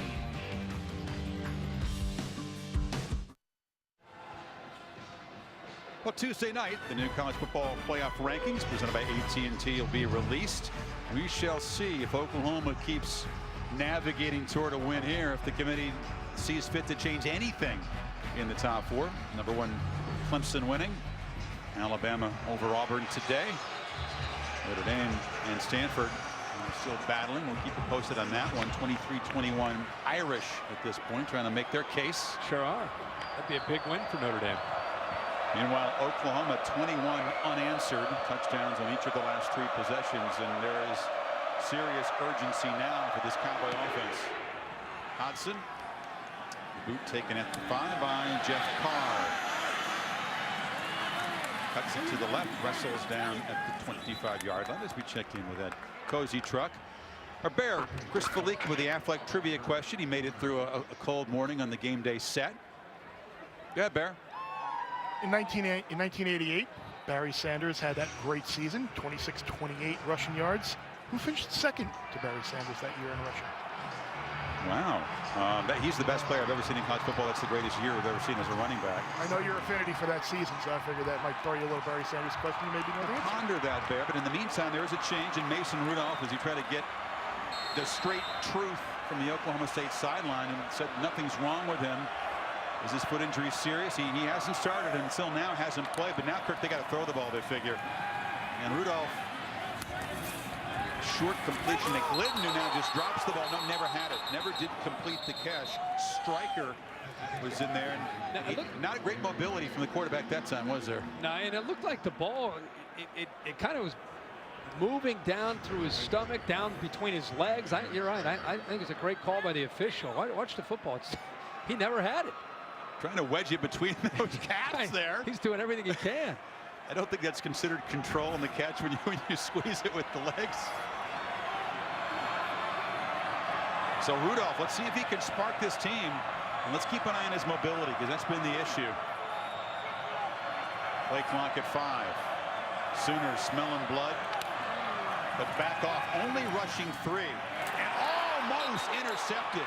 Zach Sanchez made a break on the ball intended for Seals. That was almost a pick 6. Zach Sanchez has 3 interceptions since he's returned from that ankle injury in the last couple weeks. Had 2 last week against TCU. Does a really good job of putting his foot in the ground and reacting to the football. He is an aggressive corner, an instinctive guy that makes so many big plays for the Sooners. And to see him back healthy makes this defense very, very different on the back end. Let's see if they pressure Rudolph Kirk on 3rd and 10 here.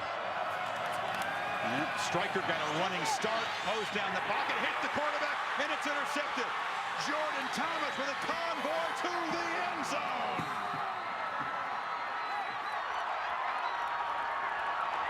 And the Sooners are smelling blood as Stryker hit Rudolph, and Thomas took the pick to the house. Thomas gets the interception, but Eric Stryker gets the assist. He's been delaying these blitzes the entire first half. Here he is, waits, and then gets right through Carson, the back. Goes right through and pushes him into the backfield. And I'm not, Mason Rudolph gets hit as he's trying to get rid of that football. But even if he didn't, Thomas in great position all over Aitman, the receiver. See how he's waiting, comes in late, uses his speed, goes right through Carson, pushes him right into the backfield. There's Jordan Thomas with the ball skills, making the play and taking it to the end zone. Stryker just overpowered the back there, and ill-advised throw perhaps. And Thomas, his 4th pick, Kirk. And how about the progression from an overmatched freshman in this game a year ago, picked on by some Cowboy receivers? That's got to feel pretty sweet for a guy from Klein, Texas. I think the entire difference in this defense, from what I've seen from the way they were a year ago to this year, is just a year, a little bit wiser, older, more mature on the back end with guys like what we've seen from Parker and Thomas, of course Sanchez, Ahmad Thomas. And missed the point. Really talented group in the back. The point, one of the few things that's not going right for the Sooners at the moment. 27 unanswered now.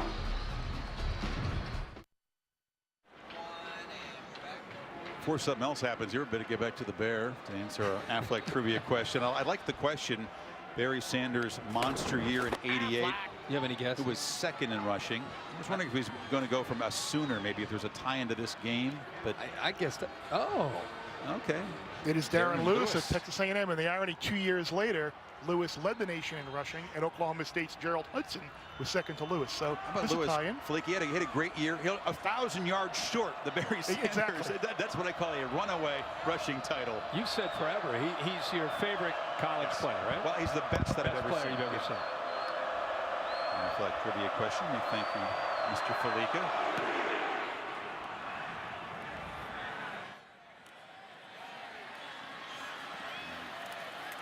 Taken at the goal line here.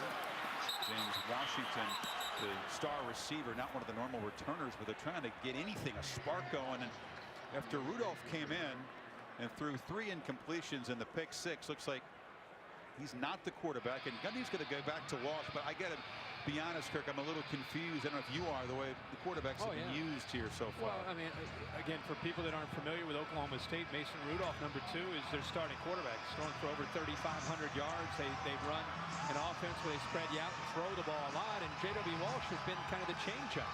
You have 2 different offensive systems that makes it really tough on defenses these last 5 weeks to stop them, because you can throw it with Rudolph and run it with Walsh. And tonight, for the most part, other than the last series, it's been all J.W. Walsh.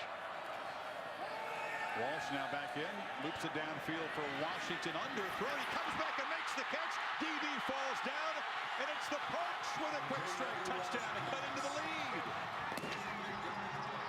72 yards. Remember, we talked about the man-to-man matchups, the one-on-one matchups on the outside, whether you play man or zone. Who will win those battles? We just saw an interception by Jordan Thomas for a pick 6. And here on an underthrown ball, Sanchez does not see the football. And the big fella, James Washington, comes back and makes a play on the football. Washington's 10th touchdown reception. A guy with tremendous vertical leap, acceleration. A guy that Gundy said he used to be satisfied with, like a catch. It was 20 yards, maybe go down. Now it's all about yards after the catch for this guy. Yeah, man-free coverage, meaning Sanchez is alone with Washington. By the time he recognizes and sees the football, it's too late. Adjust back to the ball. A little push to push him on, but coming back to the ball. And not only that, the safety in the middle of the field, Thomas, who's supposed to be kind of playing center field, so if a play is made, he's got to make the tackle right there. But give Washington credit for coming back to the ball and then the speed to be able to get it to the house. It's like Bob Stoops is over there speaking to the official, feeling that was maybe worthy of an offensive pass interference there in Washington. You look at Walsh's stats, Kirk, throwing the ball 14 of 20. So almost as many attempts here in the first half as he had all season long. 205 and 2 touchdowns. You're still behind by 17. Yeah, and again, even though he's known as a runner, he can throw it. We've seen that earlier in his career. But because of how they've struggled all year on the offensive line when it comes to running the football, you just knew whether it was Rudolph or it's Walsh, if they're going to stay in this game, if they're going to be competitive, their talented group of wide receivers led by James Washington and David Glynn, they're going to have to make plays in one-on-one opportunities. That's exactly what Washington did right there. They're not going to be able to run the ball much at all. They run for 23 yards tonight. Perhaps the bigger concern for the Cowboys is Oklahoma's offense is rolling and moving the ball at will. Again, 26 plays. That's all they've run so far. It's a low total for them.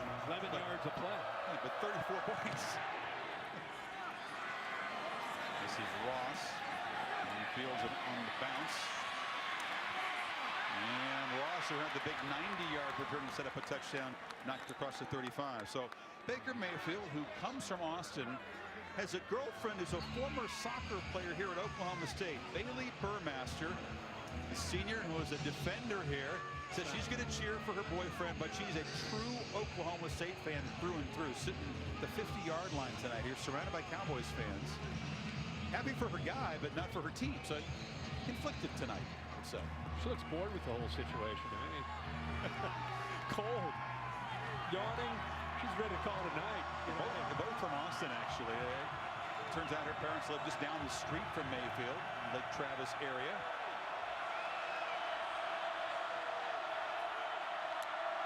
It's Pirine behind the quarterback. They fake it to him. Mayfield a pump fake. Another pump fake. Still got the ball. And he shows his elusiveness. Maybe not the most explosive guy, but he's got a way of kind of moving his hips and avoiding the tackles. Oh, absolutely. He is very, very tough for a linebacker or for any of these defensive linemen that are getting into the backfield. You guys, one thing to get there, you got to try to corral him. Try to corral Pirine if you can. First down carry for 4 yards. Ogba knocked him down. A couple of guys are going to be playing on Sunday for a long time, colliding there. Haven't called Ogba's name much so far in the first half, though, have we? Pirine again. Cross midfield. Going to be 3rd and 4. With Baker Mayfield and that athletic ability, like any quarterback who can create, there's a fine line between creating too much and being a guy that's going to be asked to, hey, you need to calm down a little bit and stay within the confines of the offense, be smart, execute. You want him to be free-willing. You just want him to do it when it makes sense. You don't want him to do it every single time he's back there. Mix in motion to the slot. 5 receivers, empty backfield on 3rd and 3. Mayfield steps up, takes off, first down, shaken and bacon to the Cowboys 40. Yeah, I mean, he's almost like a point guard when he gets out there who's got a great handle and you're trying to stay with him. He does a really good job of just, it's kind of a herky-jerky movement, and that's what makes it so tough for an oncoming linebacker in the open field. So it's one thing to cover down Sterling Shepard and the receivers. It's another thing to be able to deal with him when he has that ball in his hands. I love the analogy. At the point guard breaking it down off the dribble, and he can shoot it too. He sure can. Pirine again. Ooh, almost a huge play. Coming across to just grab him with Seth Jacobs to prevent another big gain. What I love about this offense is they'll stretch you out with these great group of wide receivers, which was different than a year ago. All they really had was Shepard, but they've got a good group. and then they can attack into the middle with their running game. There's one to the edge to Shepard. Neal throws a block, and Shepard's down inside the 25, first down. Yeah, that's just good recognition by the quarterback. He sees the soft coverage and just pulls the ball and gets it out. That was a run-pass option, meaning he could hand the ball off to Perine. He had two linemen pulling for the run play, but he saw that he had the matchup he wanted and just fired it up to the top and picked up a first down. Perine at the right side, bounces off a tackle like he does, still going into the end zone. Touchdown, Perine.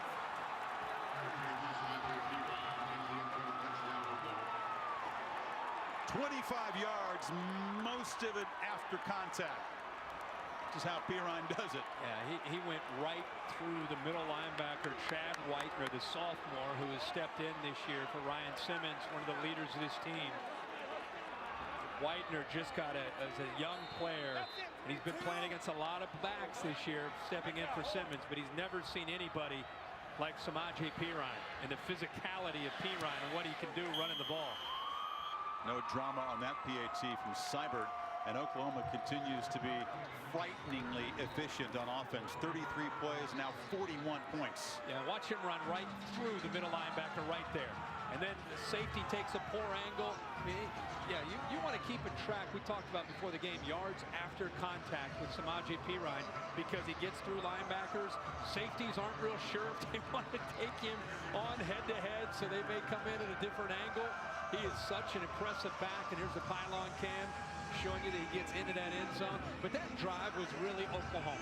You had the quick stuff to the outside to Shepard. You got to respect that. So you've got to get your numbers right out on Shepard.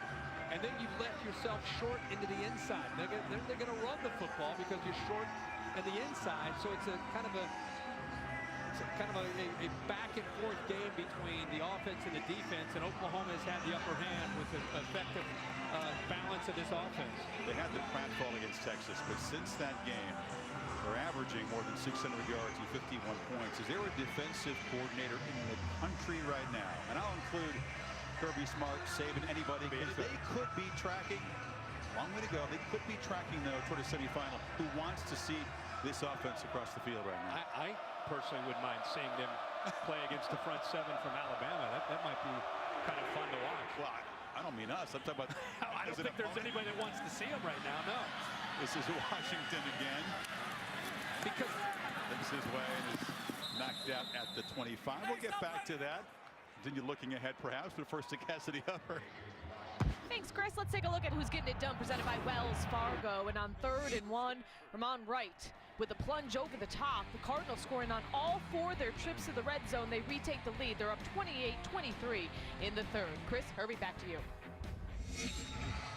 Cassidy, thanks. Good one in Palo Alto. And here, the Sooners saying, we don't care what Notre Dame does. We don't care about the resume. We're going to make our own statement tonight. They're closing argument to that playoff committee. And they're up 41-17. 4:07 until halftime.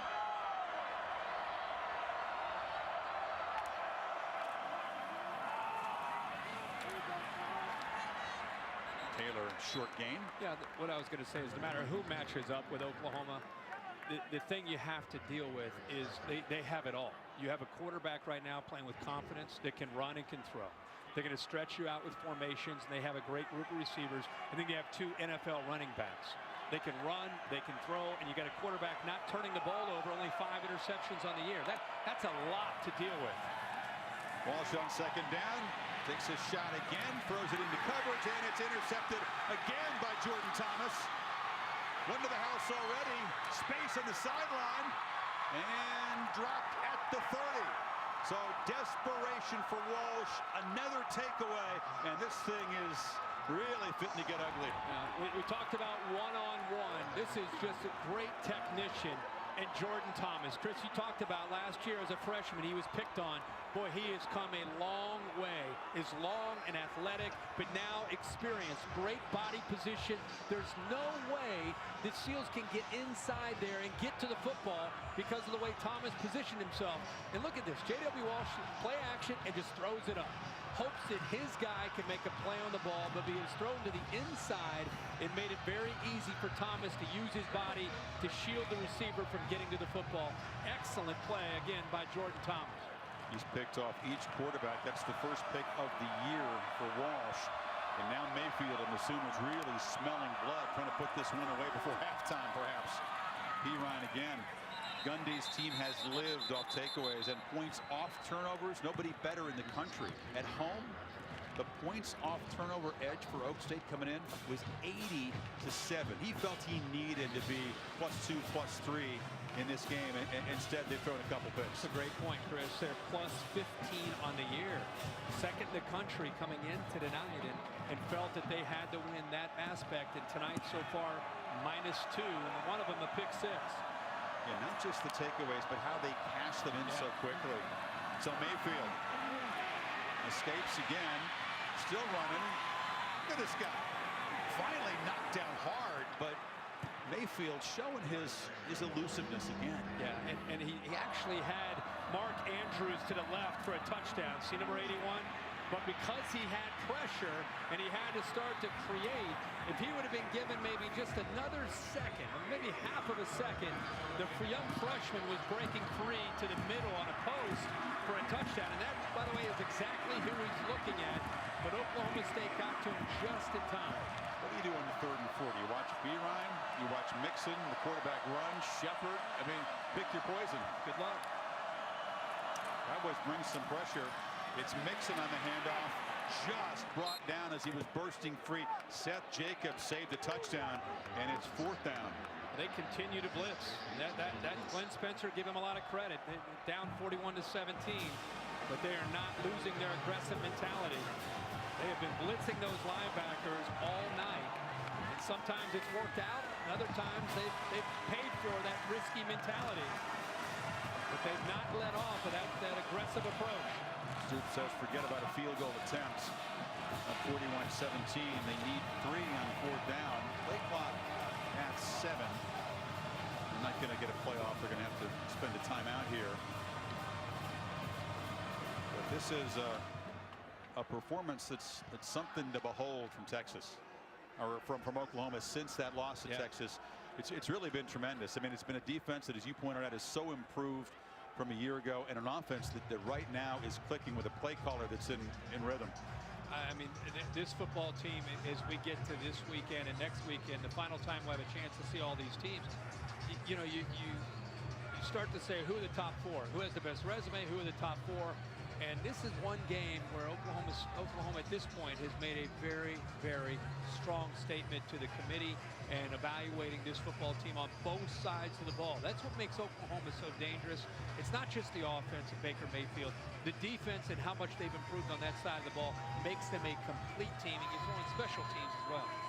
Talk about teams who want to be judged on what they do when they're at their best, when they win, and not on the quality of the loss, which I think too many people focus on. Yes, Texas not a quality loss for a playoff contending team, but how good are they when they're at their high note, at their best? I think we're seeing it. And after the timeout, they are going to trot out Austin Seibert, the freshman kicker, for a 40-yarder. Missed earlier from 47.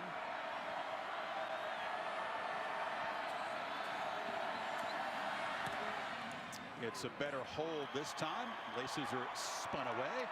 And this one is knocked through by Seibert. 44-17, minute 14 before halftime. Cassidy? Thanks, Chris. Back and forth between Notre Dame and Stanford. Josh Adams, the freshman, just explodes for a 62-yard touchdown. They couldn't convert the 2-point conversion, so it's 29-28 Notre Dame with under 4 to play in the 3rd. Back to you guys.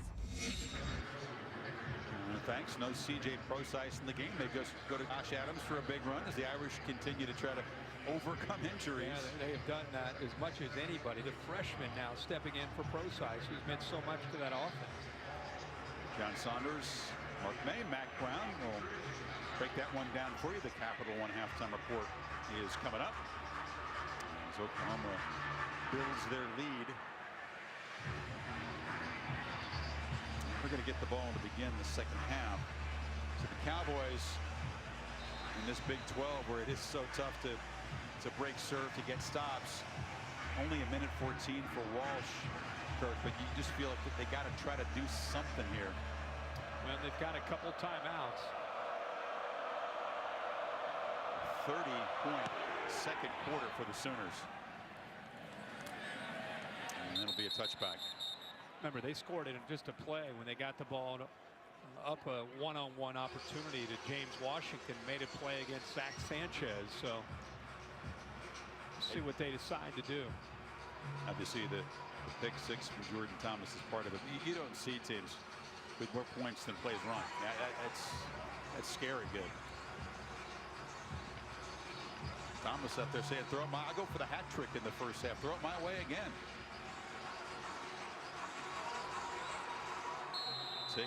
You take a hostile crowd, and it's a hostile crowd here for Bedlam. You take him right out of this game with a quarter like that. The striker right here. Remember the delayed blitz. Yep, good spot.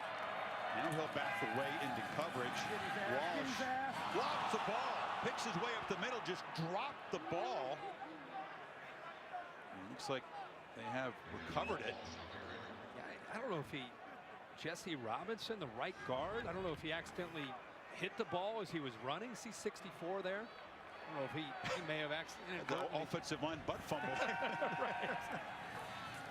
It's ball off the hands, and you just got to make every play if you're Oklahoma State at this point. Washington couldn't grab it. Yeah, that ball is a little bit high, and it's a play that James Washington, is one of their top receivers, knows that he's open. He's got to be able to make that play. He's able to get some separation from Zach Sanchez, and the timing was good. He just unable to hold on to the ball. Well, to kind of keep any hope of doing something on this drive, they've got to convert to 3rd and 5.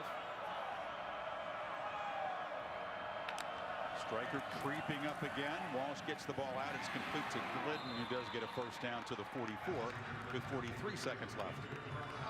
Glidden has had a very, very quiet night. In fact, that may be his first catch of the night. Yeah, he's came in with 50 catches, the most productive receiver. Walsh to Glidden again, bobbled that one, just collected it before going out of bounds at the 46.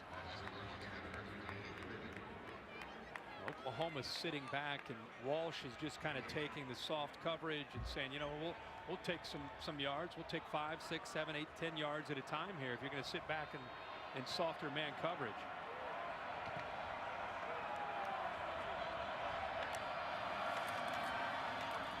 One's tipped to the line of scrimmage. Striker, an active guy in the first half, got a hand on it.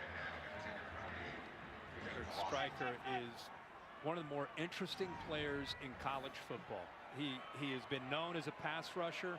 Here he's athletic, times it up perfectly. He's really built like a nickelback, and I think that's what he's grown into, is the versatility to be able to play out in space, play man, but we know him as a pass rusher because of that Sugar Bowl against Alabama and A.J. McCarron. He thinks he's going to be a pass rusher at the next level. Certainly a versatile athlete who's clearly great in space, too. Here he comes again.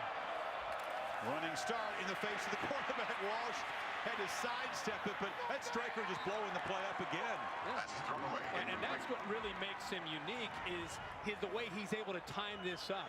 So he's the right tackle here. Crabtree doesn't have a chance, not only because he's so quick, but because how he's a step or two ahead of the lineman before he gets out of his stance. It's 4th down. You know what he told me he loves to do? He loves to watch those wildlife films where the cheetah is running down the gazelle. He thinks of himself as a cheetah, like with great speed, pursuing He's been a cheetah prey. in his first half. I can see that. I've had a chance to see that in person. It's exciting, and he says he hopes to get a chance to go on a safari someday, because he kind of sees himself as a predatory cat. Hey, and the career that he's had in Norman, watch the first half that he's had. He's been all over the place, relentless attitude. You could tell, as a guy who's played a lot of football, how focused he has been. He's been delaying that same blitz all night long, where he's at the second level, and just before the snap, he cheats up.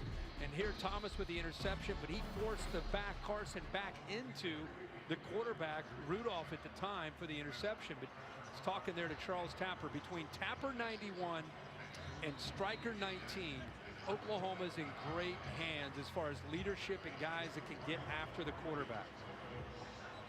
Stryker definitely a vocal leader, part of that group that said never again after they lost to Oklahoma State and then got embarrassed in the Russell Athletic Bowl, beaten by Clemson 40-6. The leaders of this team got together at the end of the season and rededicated themselves. Very rough offseason for Bob Stoops. They got further galvanized when a racist video was distributed by a fraternity at Oklahoma. That the team bonded together, grew closer together by how they protested that. And Stryker was at the forefront of that. Cowboys have converted every fourth down attempt this season so far. 7 for 7, make it 8 for 8. As Washington is wrestled down near the 30 with 22 seconds left. By picking up Stryker that time, it gives J.W. Walsh throwing to Washington. Again, soft coverage by Sanchez. Just give Walsh a little bit of time, and Washington has some room there. Look at the bottom. He's got that soft coverage again at the bottom. Walsh with another completion. That's Glidden, his third on the drive, driven out. So 17 seconds as the Cowboys have put themselves in a position to get something out of this possession. Yeah, and if you're Mike Stoops and Bob Stoops and the defensive staff, they're saying, hey, let's not give them an easy one like we did earlier to Washington. Let's keep everything in front. Let's give them those 8 to 10 yard throws. Let's let that clock kind of work itself down. We just don't want to give up the quick home run, the quick touchdown. Now Stryker's at the top. Backs out now as Walsh from the pocket looks for Glidden in the end zone. It's overthrown. The 29th pass attempt for Walsh in this first half, matching his season total coming in. Yeah, a guy that is known, again, we talked all night long.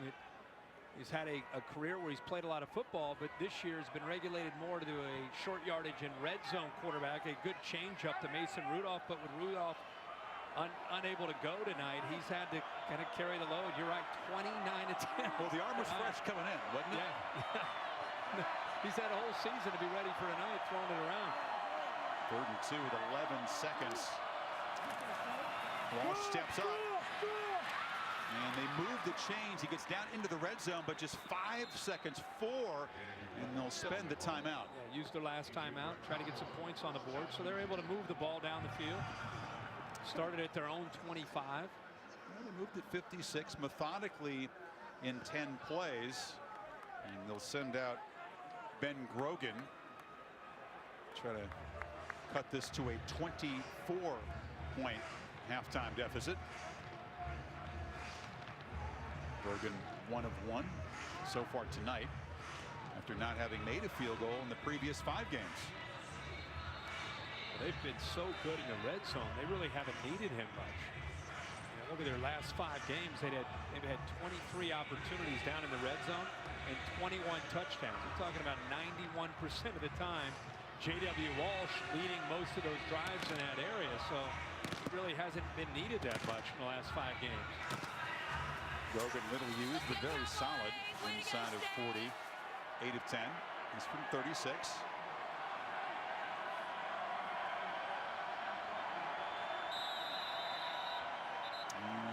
Timeout taken by the Sooners.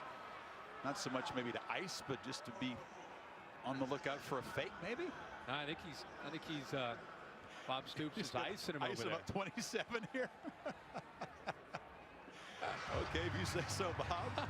11 Deer sponsoring the Good Hands Field Goal Nets from Allstate, making contributions to university's general scholarship funds for each field goal and extra point kicked.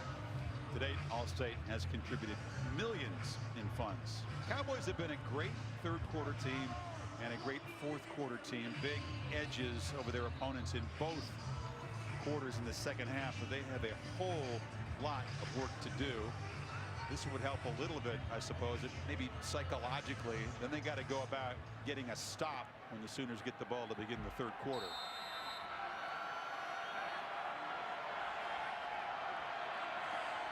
So Grogan from 36 yards.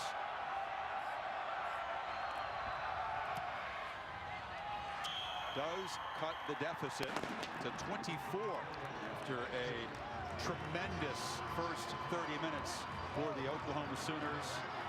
In 359 yards. Defense gets a touchdown. Mayfield throws for a couple. Perine and Mixon have each run for one. And Tom is with Bob Stoops. Bob, with the exception of giving up those points on the last drive, commanding lead, what pleased you most? Yeah, you know, everything's been solid. Run game, pass game offensively, taking care of the ball. Had some big runs by Samaje and Joe. And defensively, really, there's 2 jump balls that were there, didn't make a good play on it. Message to your team to stay aggressive. How do you deliver that? Absolutely. I mean, we've got to continue to play. Heather. Tom, thanks so much. Coach, your regular starter, Mason Rudolph, sat for all but 1 series. What can you tell us about his status and how you'll use your quarterbacks in the second half? Well, we didn't really like the way he felt. He didn't really feel very good, so we got to go with JW. Before the game, you told me the importance of the running game. How do you ignite that with JW in the second half? Well, we got to try to stay with the game plan. You know, they've got us with some big plays here in the first half. We got to tackle better and then stay with the game plan on offense. Mike, thanks so much for your time. Chris, back up to you. Heather, thank you. And Tom, -2 in the turnover department and -24 on the scoreboard. Capital One halftime report coming up from the studio. Rivalry series.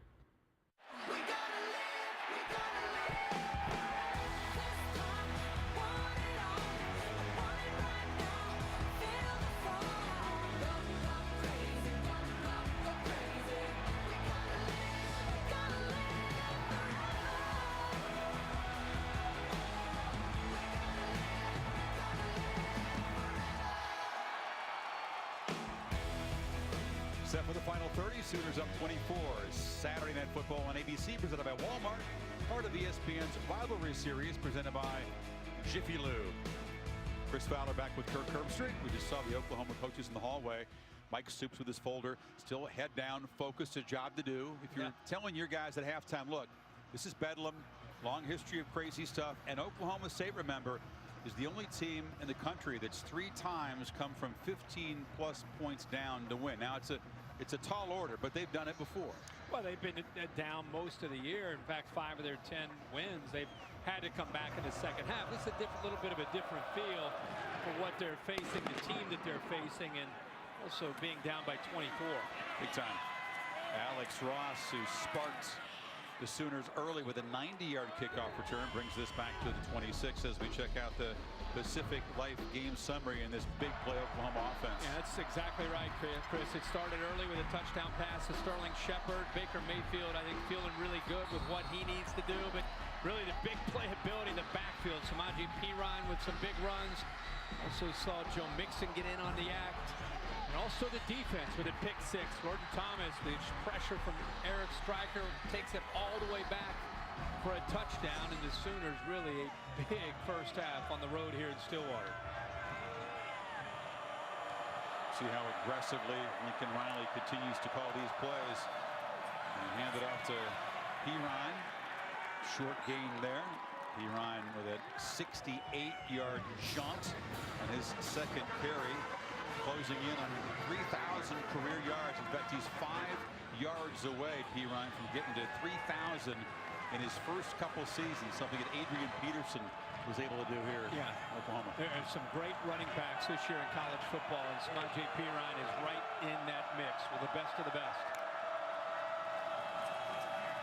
He's got it again. Perine cuts back and is wrestled down. This really has been the year of the running back. And the beginning of the season, so much of the focus was on Fournette, perhaps Derrick Henry of Alabama, but Perine belongs in there with Ezekiel Elliott, all the other guys. And you could see 5 yards away from 3K in 2 seasons and a chance to even surpass Peterson's 3,029. Just to be on the same panel with Adrian Peterson, pretty remarkable accomplishment. Here's a 3rd and 8. And Mayfield straight back, delivers a strike, but it's dropped.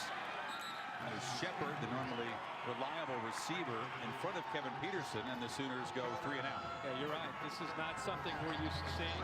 Again, that's the matchup we look forward to all week. Peterson against Shepard. The ball's underthrown just a bit, but with Shepard, his hands and how dependable he is, that's a catch he makes almost every single time. So Oklahoma State, they get a 3 and out. They get the football to their offense.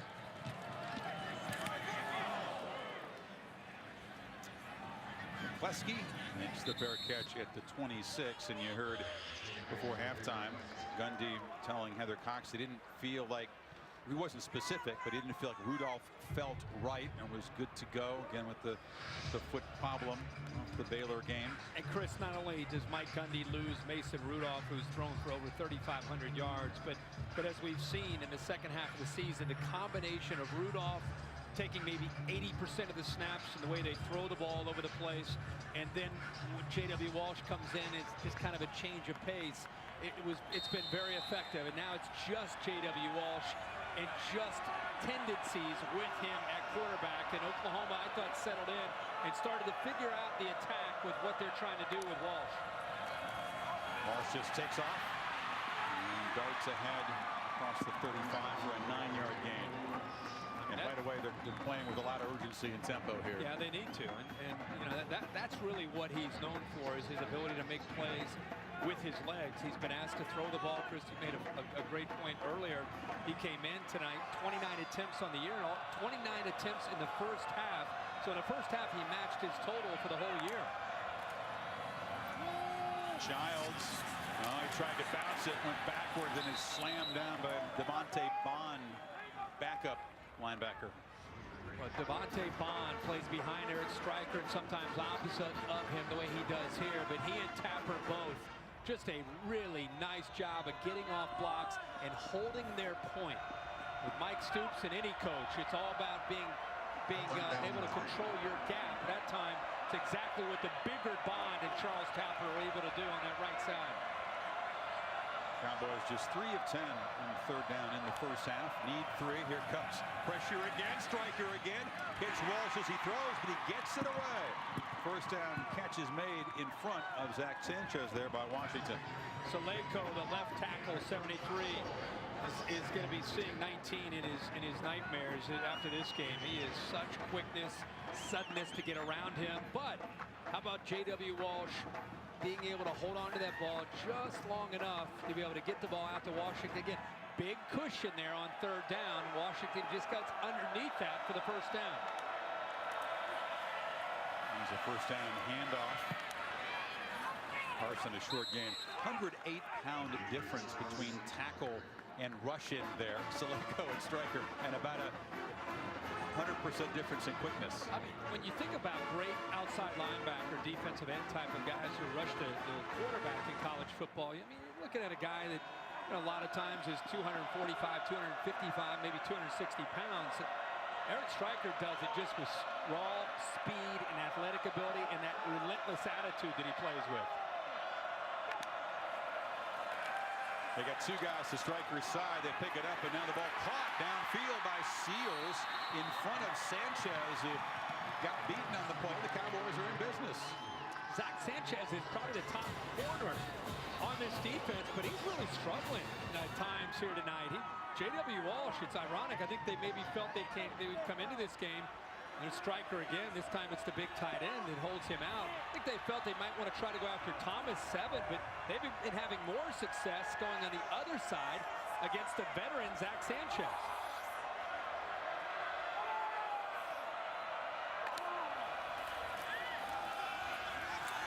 Carson breaks free. Good strong run down into the red zone. Another first down for Oklahoma State. So they get the 3 and out, and now threatening, which is pretty much what they had to have happen to make this a game. Yeah, absolutely. And he shows nice patience there on a zone play. Just kind of waits for that crease to open up and then accelerates through that for the first down.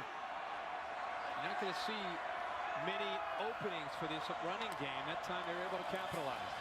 Carson again hit immediately that time. Stephen Parker from his safety position. Ball came out there. Now a flag. Oklahoma pointing their way like they have it. Officials will sort this out. I think Eric Striker looked like he was involved after the whistle. I don't know if that was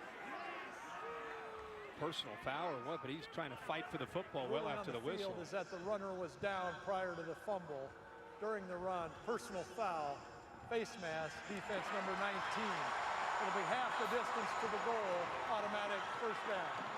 So we'll check and see if, in fact, it was a fumble, but if the call stands, Striker has moved the Cowboys inside the 10-yard line. Another look. Look at that. Eric Striker's definitely got a hold of him. He's down. He's still going for that football, but his left hand has a hold of his face mask. Definitely down. Yeah. Well before the ball is whipped out. Cowboys with a 1st and goal at the 8. In motion, Carson. Walsh keeps it the other way and bangs down inside the 5.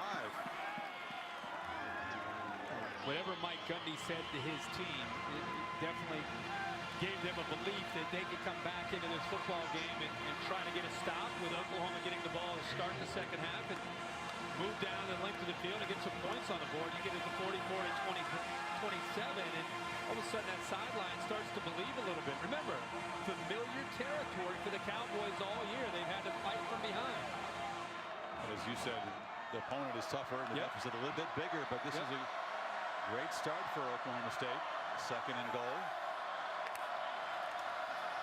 Walsh with blockers, but a lot of traffic. Just nowhere to go. Jordan Evans clogged it up. It'll be 3rd down. He'll lose a yard. Jordan Evans did a really good job along with the rest of the Sooners there.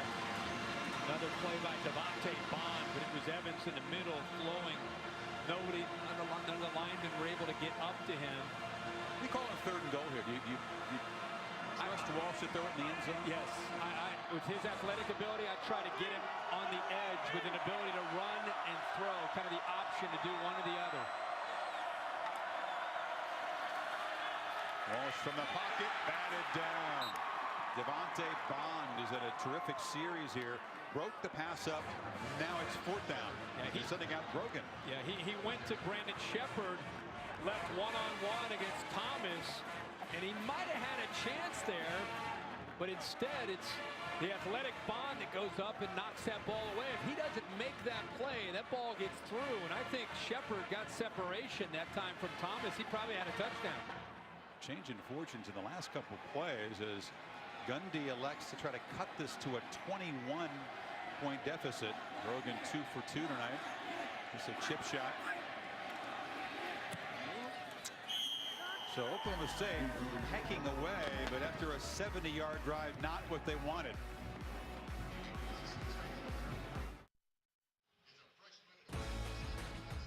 Curtis and the All-State bus will shepherd us down the road after this ball game. You can enter the All-State It's Good sweepstakes.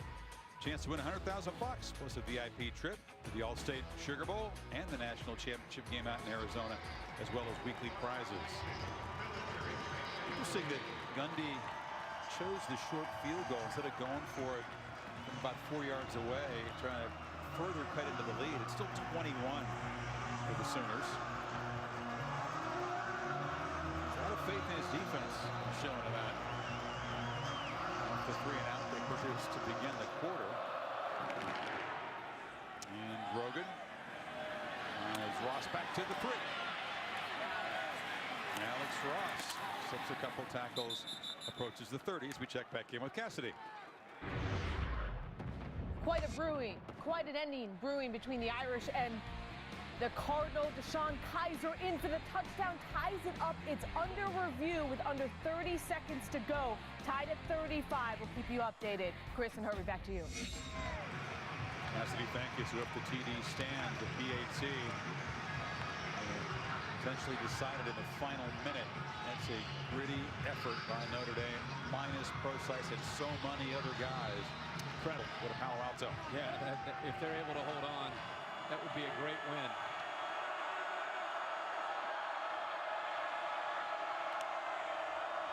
Mayfield trying to get the offense back on track after the 3 and out, delivers a strike across the middle. And a catch made by Shepard, first down at the 45. Again, remember we talked about the versatility of Shepard. Watch him move in from the right, over the middle, right over top of the linebacker, and a really good throw. It was actually the safety Stearns, a great throw. Nice job sitting in the pocket, though. Had the drop in the last series, but he has 6 catches tonight. And the short touchdown from Mayfield early. The versatility is when you can beat man coverage the way Shepard can, and then the recognition of zone and where that soft spot is in the zone coverage the way he did right there. Oh, Perine is down on the field for the Sooners. Couldn't see what happened to him.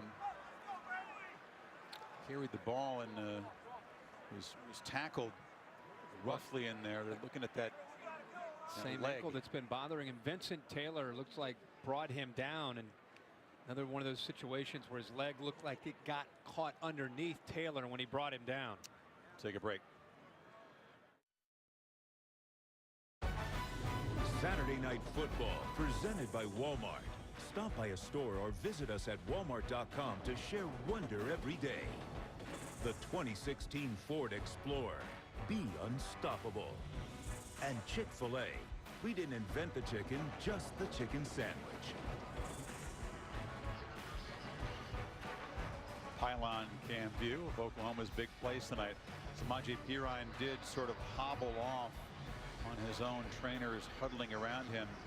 He had a left ankle problem last game. Let's focus on that lower leg right there. Did not look good as he was brought down in that last carry.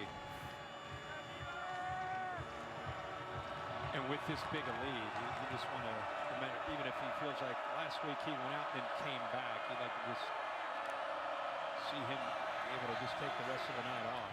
Mayfield flips it to Shepard and gets a block on the edge and darts out. First down inside the 45 to Tom. Clearly in a lot of pain down here, but right in front of me, came and slammed the helmet down in frustration. As you said, it's that left ankle, which was already heavily taped, the problem that occurred last week. Still in a lot of pain. Medical staff around him right now, pounding the bench right now in frustration as much as physical pain as Perine. Thank you, Tom. He's a guy with a high pain threshold, Perine. And again, the same ankle bothering him. The good news is that the Sooners stay on track here and win the game. They wouldn't play until New Year's Eve. The semifinals are New Year's Eve. So almost 5 weeks for all these guys to recover and get healthier.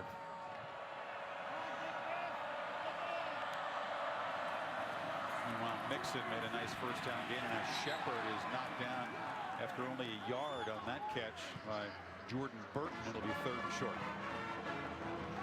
These last 6 weeks for this OU offense, you know, Perine and Mixon and Mayfield and Sterling Shepard get most of the attention, but I really think Drew Samaya being moved into right tackle, the true freshman. The offensive line is also really settled in and become a strength for this offense. They got outplayed that afternoon against Texas. That has not been the case the last 6 or 7 weeks. It's Mixon. Didn't need much. It didn't get much. Where they're spotting it, and it's going to be 4th and about a yard. Monte Miley clogging the middle. Also a nice job with those linebackers, still bringing them quite a bit with the pressure. That time they kind of crossed, created a little bit of confusion and doubt. And it happened so quickly. The middle of that offensive line unable to get up and make a block on the linebackers. See what they call. They need a full yard. And again, it's Mixon, not Perine. Play clock winding down. Mayfield rolls out, has a lot of room. Baker Mayfield. Down inside the 10. Quarterback making all kinds of plays, and he comes up limping at the end, nursing that ankle as he gets back to the huddle. A great call. Watch Flowers right here just collapse down.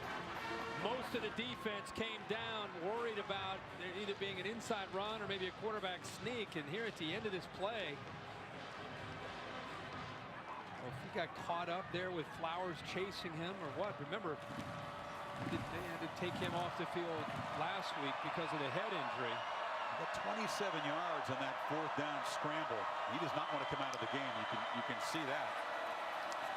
Mixon, hesitation, but still powers forward for about 3. Mayfield had to sit out all of last season. It takes a lot to get him off the field. No doubt. He's not going to volunteer to come out. Especially at this point in the game and at this point in the season. I mean, you're at 44-23. Good, really good to see Perine over there running. Even if you need to use him the rest of tonight. The fact he's over there running is a good sign for the postseason. Sure is. Meanwhile, Mayfield's got it rolling out and just nowhere to throw. Lobs it into the crowd there. Agba was pressuring him. 3rd down. But you're right about Baker Mayfield not wanting to come off the field. I mean, like anybody, but especially him, especially after everything that he's been through as an individual throughout his career. And have this team so close on the brink of a Big 12 championship after Bob Stoops and the Sooners were 8-5. Just frustrated.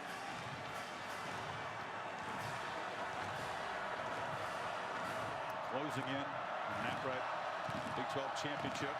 And to add to a 21-point lead on third down. Play clock run down at 1. Mayfield didn't spot it, but Bob Stoops did. A step away. This timeout. Cassidy Hubbard with your studio update. Stanford down 1 with 30 seconds to go, and Conrad Ukrapina gives Stanford the 38-36 win. They marched down the field. They had all their timeouts to set up that 45-yarder. Chris Hervey, back to you. Cassidy, thank you. Hogan, a terrific game for the Cardinal. That last drive aided by a hands to the face penalty against the Irish. What a heartbreaker for Notre Dame. And you could scratch the Irish from the list of playoff contenders. What a great game Cassidy has. Sitting back, doing all these great updates, watching all those games. Doing a great job of the updates. There is. Oklahoma now on third down. Mayfield hesitated briefly, breaks away, and scores. You going to deny Baker Mayfield? Limping around, stays in there and scores. Yeah, they brought a blitz from out here with Burton. He almost comes up with a big play. They took a chance by him stepping up right there. Once he stepped up, he had the speed and the awareness to get it to the corner. There's a great look at it right there. Jordan Burton, the junior college transfer, came so close to making that play in the backfield, but great awareness by Baker Mayfield, and he puts more points up on the board. I think that quarterback actually enjoyed the big hit from Widener at the end of the play. It made it better for him. Throw for 2, run for 1. Another reminder to get you ready for Week 12 tomorrow on ESPN. The Insiders at 10 o'clock Eastern Time. And then Sunday Countdown. Josh Norman and Thomas Davis of the Panthers joining the gang as guests. It's over on ESPN, also live on the Watch ESPN app. Baker Mayfield in his final game this season, certainly getting consideration from the Heisman voters, and he'll have to remember this performance when they fill out their ballots, and then he'll have to hope that he appears on enough of the ballots to become at least a finalist, if not the winner of the trophy. And he said it would be a very cool experience just to be considered. You begin to weigh the different quarterback circle. We'll talk more about it as the second half unfolds. Very different kinds of players. Mayfield bringing a lot of intangibles to go with the arm and the running ability. This is Juwan Seals now back returning this kick for the Cowboys. And he is spun down, knocked down at the 28. This is the statistical part of it. If you look at Mayfield versus the recent Heisman winning quarterbacks, his completion percentage as good as just about any of them. Passing yards, very comparable. Total touchdowns right there. This is Mayfield's stats with some more time to play in this game versus the other guys through 12 games. Yeah, and not only that, Chris, I think when you look at each of these individuals, they all brought a little bit something different to the table beyond the numbers. And I think with Baker Mayfield, he brings that. And you've seen it tonight again. We've talked all night, seems like the last few weeks about it, but the team feeds off of his energy. They believe in him. Walsh, incomplete pass. And sometimes when you're talking about a Heisman Trophy, for me personally, when I vote, I'm looking for those kind of things. I'm looking for the leadership. I'm looking for the intangibles. I'm looking for a guy that just has a way of his team looking to him, say, okay, go make a play. We believe in you. And Baker Mayfield's been doing that. It started for me when I saw him play against Tennessee in a hostile environment against the Volunteers, and they had a hole. They were able to dig out of it, come back and win that game in overtime. That's when I started to really say, boy, this number 6 has got a little bit of a different feel to him at quarterback for the Sooners. Had a couple picks in that game in Knoxville as they climbed out of a 17-0 hole. Walsh picks his way through heavy traffic and is knocked down. It'll be third down, and that's when Bob Stoops really felt like he realized, and maybe the team realized, he had something special at quarterback to discover. Yeah, and I think the combination of Lincoln Riley coming in as the offensive coordinator, I think there was a newfound confidence for Bob Stoops. Lincoln Riley, there he is right there, coming over from East Carolina. The combination of Lincoln Riley calling the plays, Baker Mayfield, who had to sit out last year after transferring from Texas Tech. We knew about Perine and Mixon in the backfield. It's just a perfect mix right now with what they're doing for this offense. Walsh needs 3 on 3rd down and delivers a long throw. And the catch is made there by Marcel Aitman, who hasn't really been active tonight. He's a speedy wide receiver, but he's been contained by the Sooner secondary. Yeah, he is a big body at 6'4", 210 pounds. One of the more physical blockers you'll see, and I don't know if that football touched the surface or not. It doesn't look like they're going to stop. Oh, looks like they are. The previous play is under further review. Richard Jordan is the replay official. That ball through his arms did appear to touch the ground. Let's see if it aided in his control of the reception.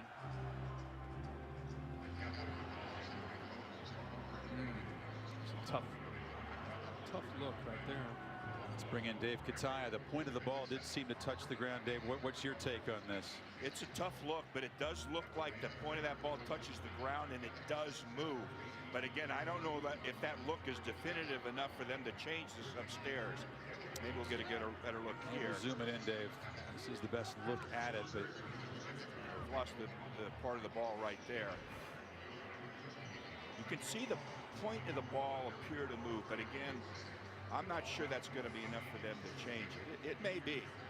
It's a big review for the Cowboys' faint hopes here. It'll be 4th and 5 if it is overturned, as opposed to a first down of their 46. You know, Dave, for me, let's take another look at it. I'm with you guys. You can see the ball, you can see it touch, but what do you think they're looking at next door here, Dave? What are they trying to judge on these replays? None of these replays yet make me feel like, okay, I can definitely, without a question of a doubt, I can make a call here on what happened. I agree with you. I don't see anything that's 100% here. It doesn't matter that the ball touches the ground. What's key is when it touches the ground, is the ball mover, as Chris said, did it aid? After further review, the ruling on the field of a completed catch stands as called. For fans, that's, I think, confusing. The ball can touch the surface. The ball can touch the surface, but it can't move. If that ball touches the surface, and you see any movement, or that ground, as Chris said, aids in catching the ball, it's going to be incomplete. But simply the ball touching the ground with no movement is still a completion. See, again, I think people automatically see the ball touch the ground, and they just think it's incomplete. That's not always the case. You're 100% right. I don't think anybody knows what a catch is in any level of football, what we've seen in college and the NFL this year. So it is a first down. Now they flip it on the end around here to McCleskey, but he's got nowhere to go. And of course, it's Mr. Stryker. What did he get a hold of there? The side of the helmet? I mean, he's right in front of the referee. I can't imagine he grabbed the face mask. He got a hold of something to help bring him down. Yeah, his fingers appeared to grab the side of the helmet. He was called earlier for that face mask.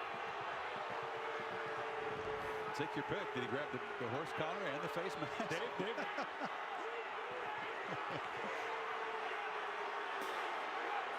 Crowd booing because it wasn't flagged right up there in plain view. But another big play made by Stryker, even if he didn't get away with it. Walsh checks it down and flips it to Carson out of the backfield, and he's knocked down. Dave, what's the call there? Because that, I mean, we all think that's a face mask. Any part of the helmet opening, including the ear hole, the side, the face mask, if that's grabbed and twisted, it's a foul. Now, did he grab the ear hole possibly? Let's take a look at it right here. Might have a good shot. It looks like he grabs the top of the face mask, which is a foul. Okay, it doesn't have to be the face mask. Any helmet open, including the top of the face mask. Thank you. He had the shield on there, so perhaps the top of the shield counts. 3rd and 8. Walsh for Washington, and Sanchez in a jump ball. Washington wins that battle again. And the Pokes are down inside the 25. Yeah, he said it's a tough night for Zach. Yep, Zach Sanchez has had a rough night, and almost all the throws have been where the ball's underthrown, and he doesn't come back to the ball. Almost, and I don't know at this point if J.W. Walsh is intentionally doing this, but he has underthrown the deep ball. and Sanchez has struggled to adjust back to the ball, and again Washington makes a catch on it. Sanchez is a much better corner than he's showing in this game, and you know he's not going to feel great about his night even if the Sooners win. Timeout, Oklahoma. It'll be a 30-second timeout. Footing part of the problem for Sanchez as well on that play, but you can see Stoops even up 28 here, late third quarter, still coaching with intensity and bothered that his defense has given up that kind of downfield throw. Yeah, I mean, Zach Sanchez is one of the better corners that you'll see in the Big 12, and you know, I think that's the toughest ball when you're left alone out there to play man-to-man in college football anyway, when the ball is up in the air and it's underthrown and the receiver's tracking the ball the entire time. It's easy for him to locate the ball and go back and get it. It's very, very challenging for the corner to be able to see the ball because you're thinking the ball is going downfield. So you put your foot down and now you lose your footing and you're on your back. So it's a tough ask for Zach Sanchez or any corner for that matter. But I'm very surprised because, again, he's their better cover guy compared to Thomas on the other side. I think Oklahoma State, they may have had a better chance to go the other route tonight. But instead, they've been picking on Zach Sanchez. So on first down, Walsh with the pump fake and wanted to look downfield. Didn't pull the trigger and now just throws it away.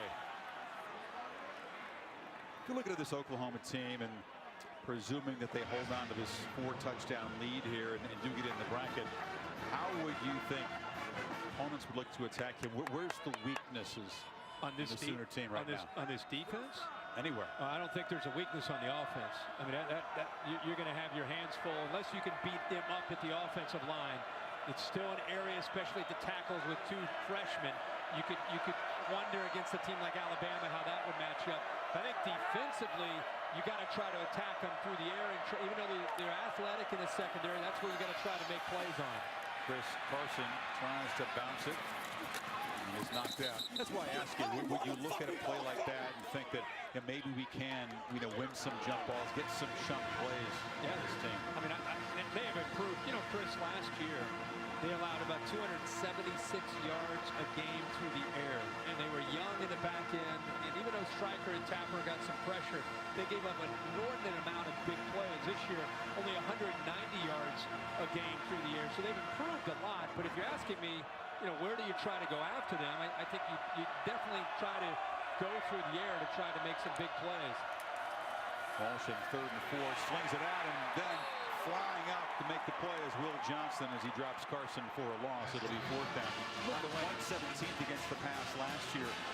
Improved up to 30. They've held all these high-powered passing offenses well under their average. Yeah, no doubt about that. That's a great job there by Will Johnson, the nickelback, getting around the block by Glidden. And when you're asking these things, I mean, Oklahoma's won national championship with Bob Stoops. They've been to the national championship, another one with Bob, and he feels this defense might be one of the better ones that he's coached. So we're kind of trying to figure out. Sure. There aren't a lot of weaknesses on this OU team, is my point. 4th and 8. Pressure. Walsh delivers. Strike. Oh, just deflected. Having a chance to make a play was Austin Hayes, and giving the Pokes a little hope there, but turn it over in the final minute of the quarter. Boy, did Thomas get a hand on that football? Or did Hayes just drop it? I think Hayes may have just dropped that. I think Thomas waved his arm, but you're right. That went through to the receiver. Right through his hands. And see, there's a matchup you find. You get your 3rd or 4th receiver against a safety in one-on-one coverage, and you hope that he can beat it. There's nobody back behind to help.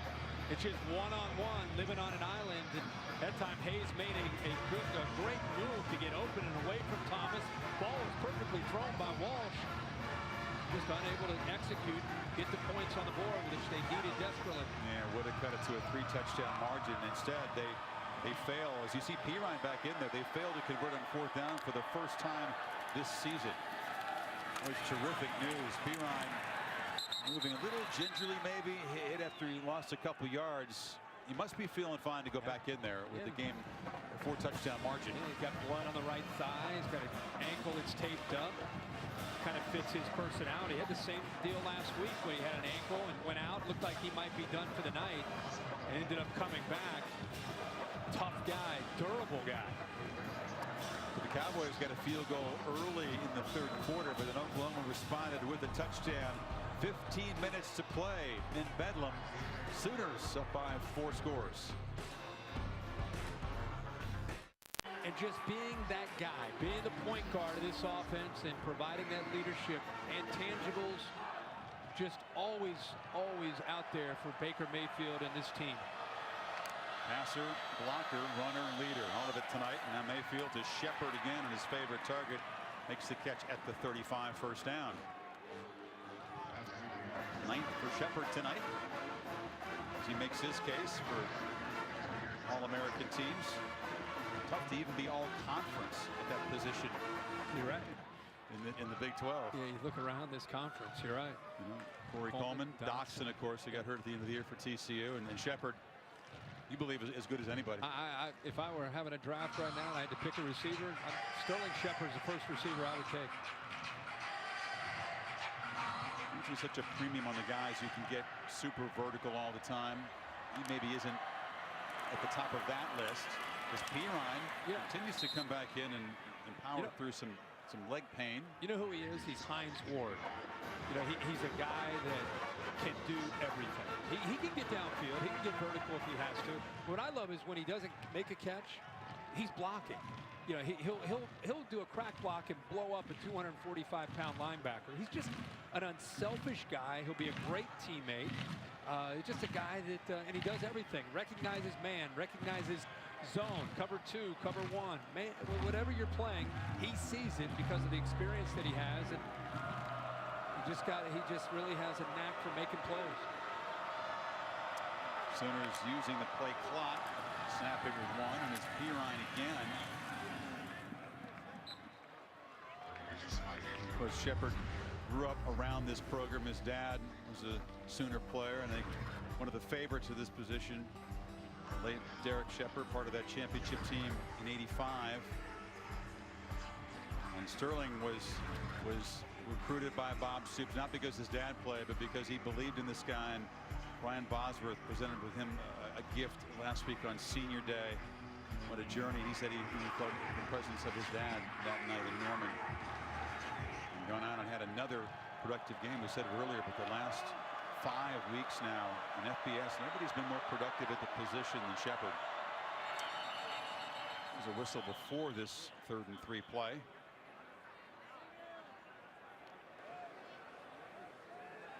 Delay a game. We'll come in and talk about it. Delay game off a timeout. Prior to the foul for delay a game, Oklahoma has called timeout. That'll be a full timeout. I really want to work the clock, but let's keep things going. Take a break here.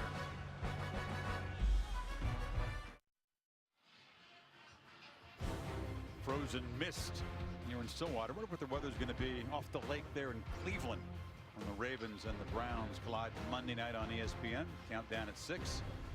Served by Applebee's. And then the game at 8:15. Wow. Well, kind of night for Cowboys fans who arrived here with high hopes. Baylor goes down to TCU last night, and they got excited because the conference title was there for the taking tonight, but it's been Oklahoma that has emphatically grabbed control. 3rd down, and a lot of time to discuss this play, and they decided to give it to Mayfield on the keeper, and why not? Gets midfield and just slides down in this now wet rug, and then move the sticks. Yeah, there's the read again, and Miley 56 has no chance of being able to get out there, and that's who Baker Mayfield is reading. Does a good job, stays in bounds, picks up the 1st down, keeps the clock moving. Flowers comes around the corner to block somebody. There wasn't nobody to block. No, they all collapse down on the zone read. Now Oklahoma starts to work this clock. Yeah, they can forget about the tempo and protecting a 4-touchdown lead. Mayfield up under center just for the sake of variety. Handles to Pirine, and he'll actually lose a yard. I'll be honest, I'm really surprised. I mean, you got to love his competitive spirit. Very surprised that Samaje Perine is out there. Now, remember, there's not a Big 12 championship game that they need to. Now, this was it. This is it. I mean, this is it. So you can understand it, and he knows his own body better than anybody. But I'm just 4-touchdown lead. You're looking at probably a top 4 bid, more than likely. He's got some time to get rested up. But I respect the fact that he wants to be on this field to secure a Big 12 championship, too. At 131, so he's over 3,000 career yards combined in his first 2 seasons. Shepard, the catch made, a little stiff arm, has to break free, wrestled down at the 46. It'll be 3rd down. Well, after the ball game, except on the West Coast, late local news, most of these ABC stations. ESPN have Sports Center. Highlights from another busy day in college football. Plenty of discussion as we move within 1 week of the playoff selection committee's final verdict. The bracket of 4 teams to play in the semifinals New Year's Eve in Miami and Arlington. Sooners have so far, with 11 minutes to play, made a very strong statement about their worthiness, no doubt about that. Snap it at 1, and Mayfield flips it, and Shepard dropped that one. So he's had a couple drops tonight to go with his 10 catches, and the Sooners will punt.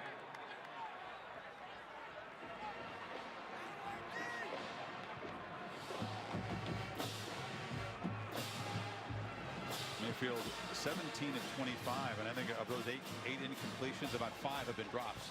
Yeah, a couple by Shepard. A couple by Neal. Seibert boots it down there, and everything working for Oklahoma tonight. They just hit at the 2 and stopped. Wow. Complete team. Yep. Offense, defense, special teams.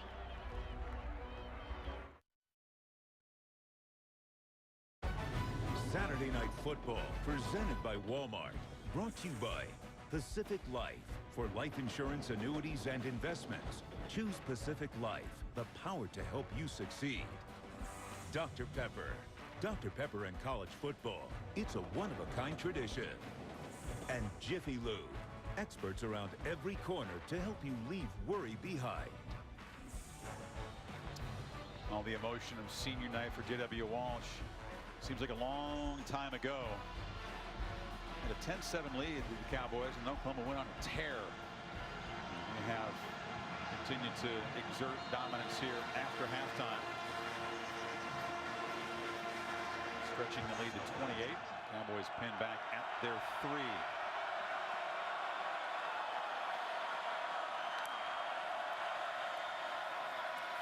Walsh on a little crease, and he's knocked down by Jordan Evans and Alexander. You know, the defensive line from Oklahoma with Tapper and Matt Diamond, Eric Stryker we know about. We've seen Devontae Bond tonight as well. DJ Ward's had opportunities. Charles Walker. Very, very talented group. Good mixture of size and athletic ability and experience. Very, very tough up front.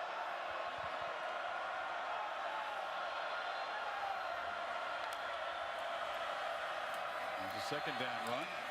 Walsh again gets away and through a tackle there. 1st down at the 23. Parker eventually stopped him. J.W. still out there playing hard. He's going to be a coach like his dad, and by showing loyalty, never considering transferring, even though Rudolph had beaten him out, he'll always be popular around here. And I think Gundy feels he'll one day be a terrific coach, whether it's at the high school level or college.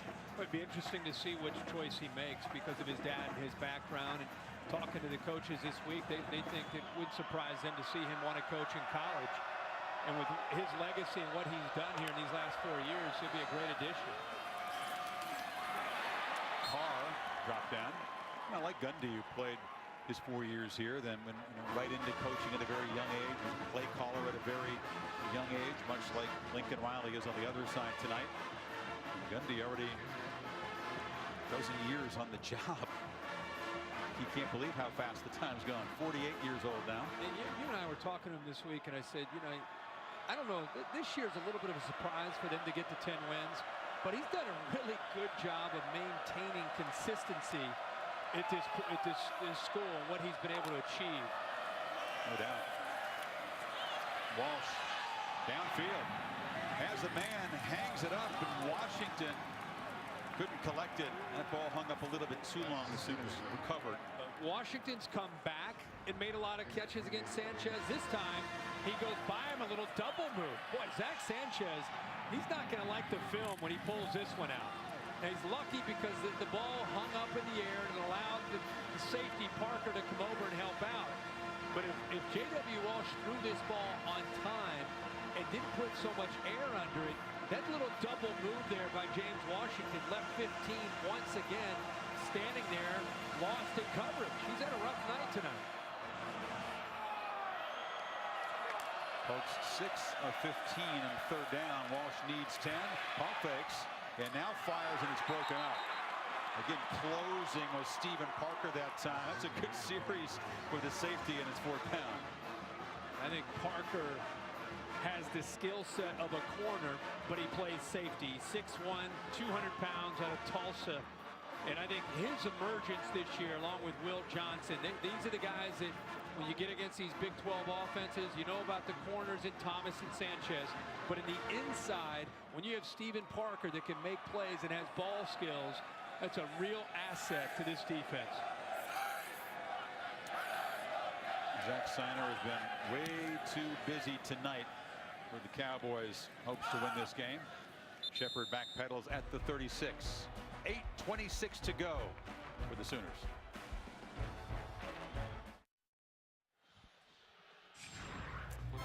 Checking out the LG V10 moments of the week. Will begin last night. That sloppy wild game in Fort Worth. TCU outlasting Baylor in overtime. Javon Boykin coming back, throwing a touchdown pass. Clemson got past South Carolina, not quite as close as the 5-point margin. So next stop, the Tar Heels in Charlotte. We'll have that one for you. How about big battle in the Iron Bowl? Yeah, big Derrick Henry running the football. Auburn hung around. Yeah. And What do you think this was? probably the game of the day. Stanford and Notre Dame, back and forth. And number 6 and number 7 go down with Baylor and Notre Dame losing. Buckeyes' big win over Michigan not included there, but it could be a really important day for Ohio State, coming off the home loss to Michigan State, as Mixon cuts it back because with Notre Dame dropping out, Ohio State lurking around. But they were 8th there, so just really need another upset or two to put themselves back perhaps into contention. Yeah, I mean, it puts them, and you would think Stanford, as the two teams kind of waiting to see if there'll be an upset in that final weekend, whether it's North Carolina and Clemson or it's Alabama and Florida, which doesn't seem very likely. Is there a scenario, Kirk, when you don't see one of the Big Ten teams, whether it's Iowa or Michigan State, the winner in Indy not being no, I think so you figure they got a slot. Oklahoma's secured their spot tonight. I think you have the winner of the Big Ten championship game, and of course Clemson and Alabama if they win their championship games. The thing is, if you have somebody stumble, one of those four, well, Oklahoma's done, but one of the others were to stumble, the two teams, just based on all these losses that are piling up in the top 10, the two teams that are going to be in the discussion will end up being Ohio State and Stanford. Now remember, Stanford still has to play USC in the Pac-12 championship game. And if they were to lose that, I think the only team left might be old Urban Meyer and Ohio State hanging around out there. Free play, Cowboys jumped offside, and Westbrook just over his fingertips, but Mayfield knew he had a shot downfield. The penalty is going to be against the Cowboys and should give Oklahoma a first down here. Baker was disappointed. He wanted that deep shot there. Offside. Defense number 94. 5-yard penalty results in a first down. Jordan Welford jumped off.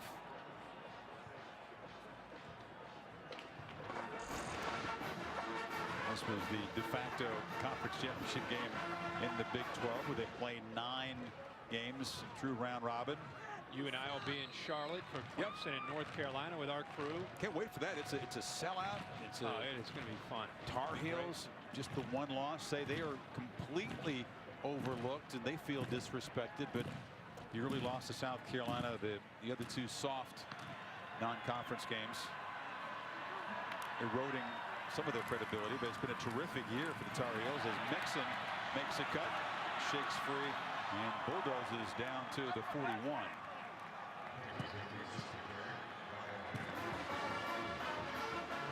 Clemson's been #1 in all 4 editions and would figure to stay there. You think they'll still be number one? I think they will. I think you'll have Clemson, Alabama, Oklahoma, and Iowa. I think it's going to hold serve here going into that final weekend. Michigan State sitting right there at 5, chance to play number 4. Winner of that game, you would think, will be right where they want to be in the top 4.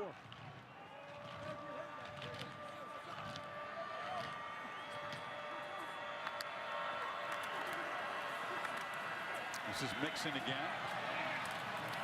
Down at 35.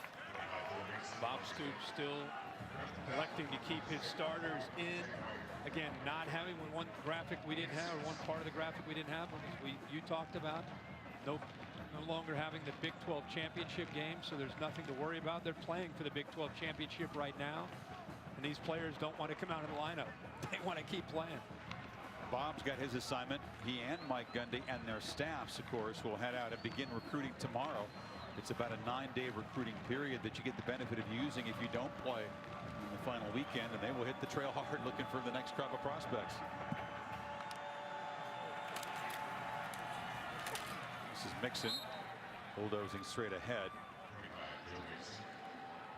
Pacific Life game summary looking at what was the decisive quarter in this game, the 30-point quarter for the Sooners, which included the pick 6 from Jordan Thomas, and some fireworks from the running game. P. Ryan and Mixon with long touchdown runs in the first half. Stoops and Kirk Ferentz, interestingly, of Iowa, each in their 17th year, and with Frank Beamer retiring after this season, his Hokies did win at Virginia to secure a bowl bid. A terrific moment as Beamer, he dabbed a little bit. He went in the locker room and celebrated, was carried off the field. His 29th year, when he does retire, Ferentz and Stoops are next in tenure at one school with 17 years, and perhaps both headed for the playoff if Iowa can knock off the Spartans next week. I wondered about that with Frank Beamer stepping down. Boy, it's amazing. Bob Stoops, 17 years. 178 and closing in on 179 in Oklahoma.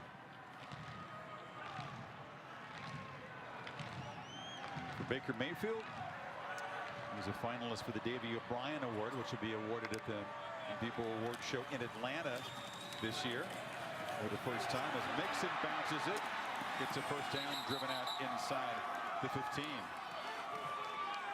Well, Tuesday night over on ESPN, a college hoops doubleheader, the annual Big Ten ACC Challenge presented by United States Marine Corps, 7:30 Eastern, Cavaliers and the Buckeyes. And at 9:30, Maryland plays North Carolina. Used to be ACC rivals, of course, now part of the Big Ten ACC Challenge. Also streaming live on the Watch ESPN app. See the boys across the way still beating on the wall down there with the paddles. They're still working. I don't think you're allowed to leave. If you're one of the paddle people there, I think you're required to stay. They're still banging away down there. I don't think the Sooners are phased. Mixon breaking free. Sometimes visitors will tell you that noise, which is loud down there when they get going, perhaps they're not as peppy as they have been at times in the past. When you're up 28 with under 4 minutes to go, it's kind of a, well, we got a job to do here. We're gonna keep banging on this wall here. It feels like more chore than anything else, isn't it? that middle there, they're still here. No, I love it. Kirk Street. I appreciate it. We need the cannon guy here. You combine this group with the cannon guys. I mean, this guy out here. He broke it. This dude on the right broke his paddle. Down here with no shirt, banging on the wall in a 28-point game. You're criticizing Mixon. No, I love it. I applaud it. It's incredible. It is incredible. It's a good word for it. Is that an assignment, or do they just do that on their own? It's part of the club. There's a president of the club. It began in the 90s. It was fraternity members that did that. I don't know about that. But none of them have left. Is that what is that, a reindeer? What is that? What's going on there? I don't know.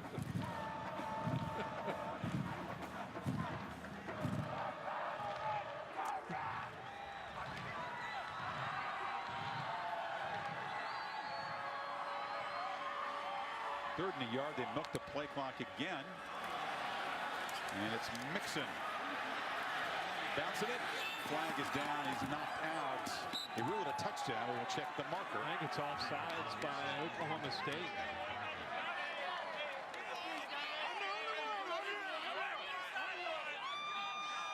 It's right in front of the Oklahoma band. They're getting a lot of the Sooners. You know, Perine gets so much attention that Joe Mixon a lot of times gets forgotten. Offside.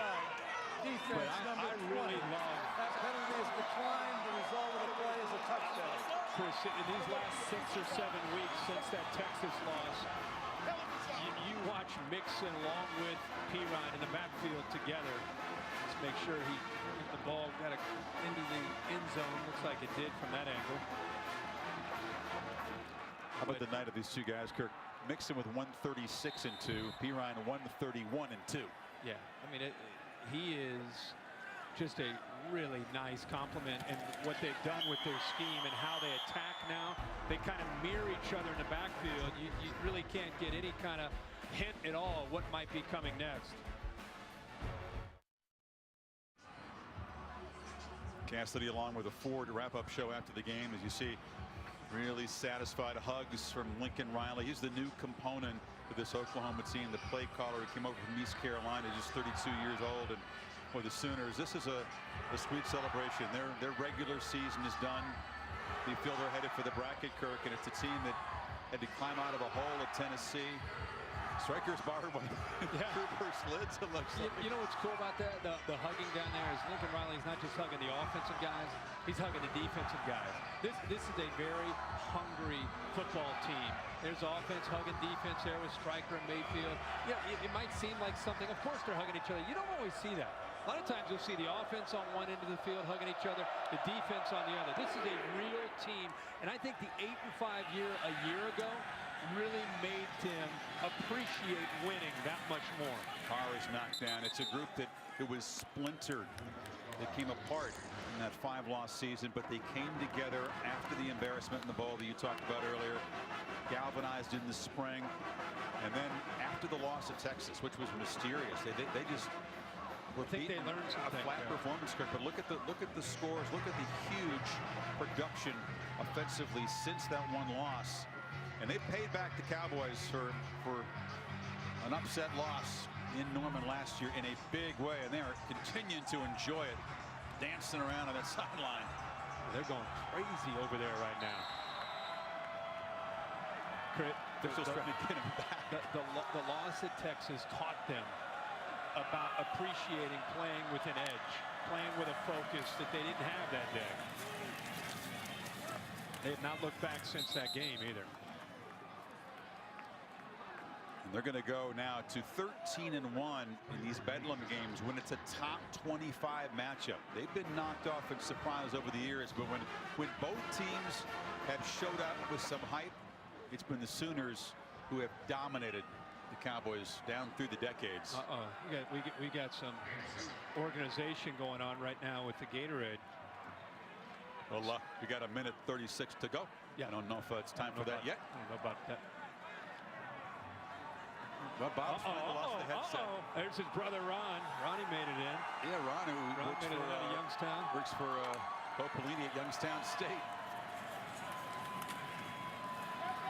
And Taylor breaks free and fights hard out near midfield. And Bob took the headphones off. Gatorade next. You got Sterling Shepard there. You got Zach Sanchez, Dominic Alexander. Here it comes. Look out. Head on a swivel. Hey, they got him. It's only 25 degrees out. It's got to be a great feeling for Bob's too. So, you know, 17 years is a long time at one school in the modern climate of this sport. We've already had a championship. I said lost another championship game to Urban Meyer and the Gators.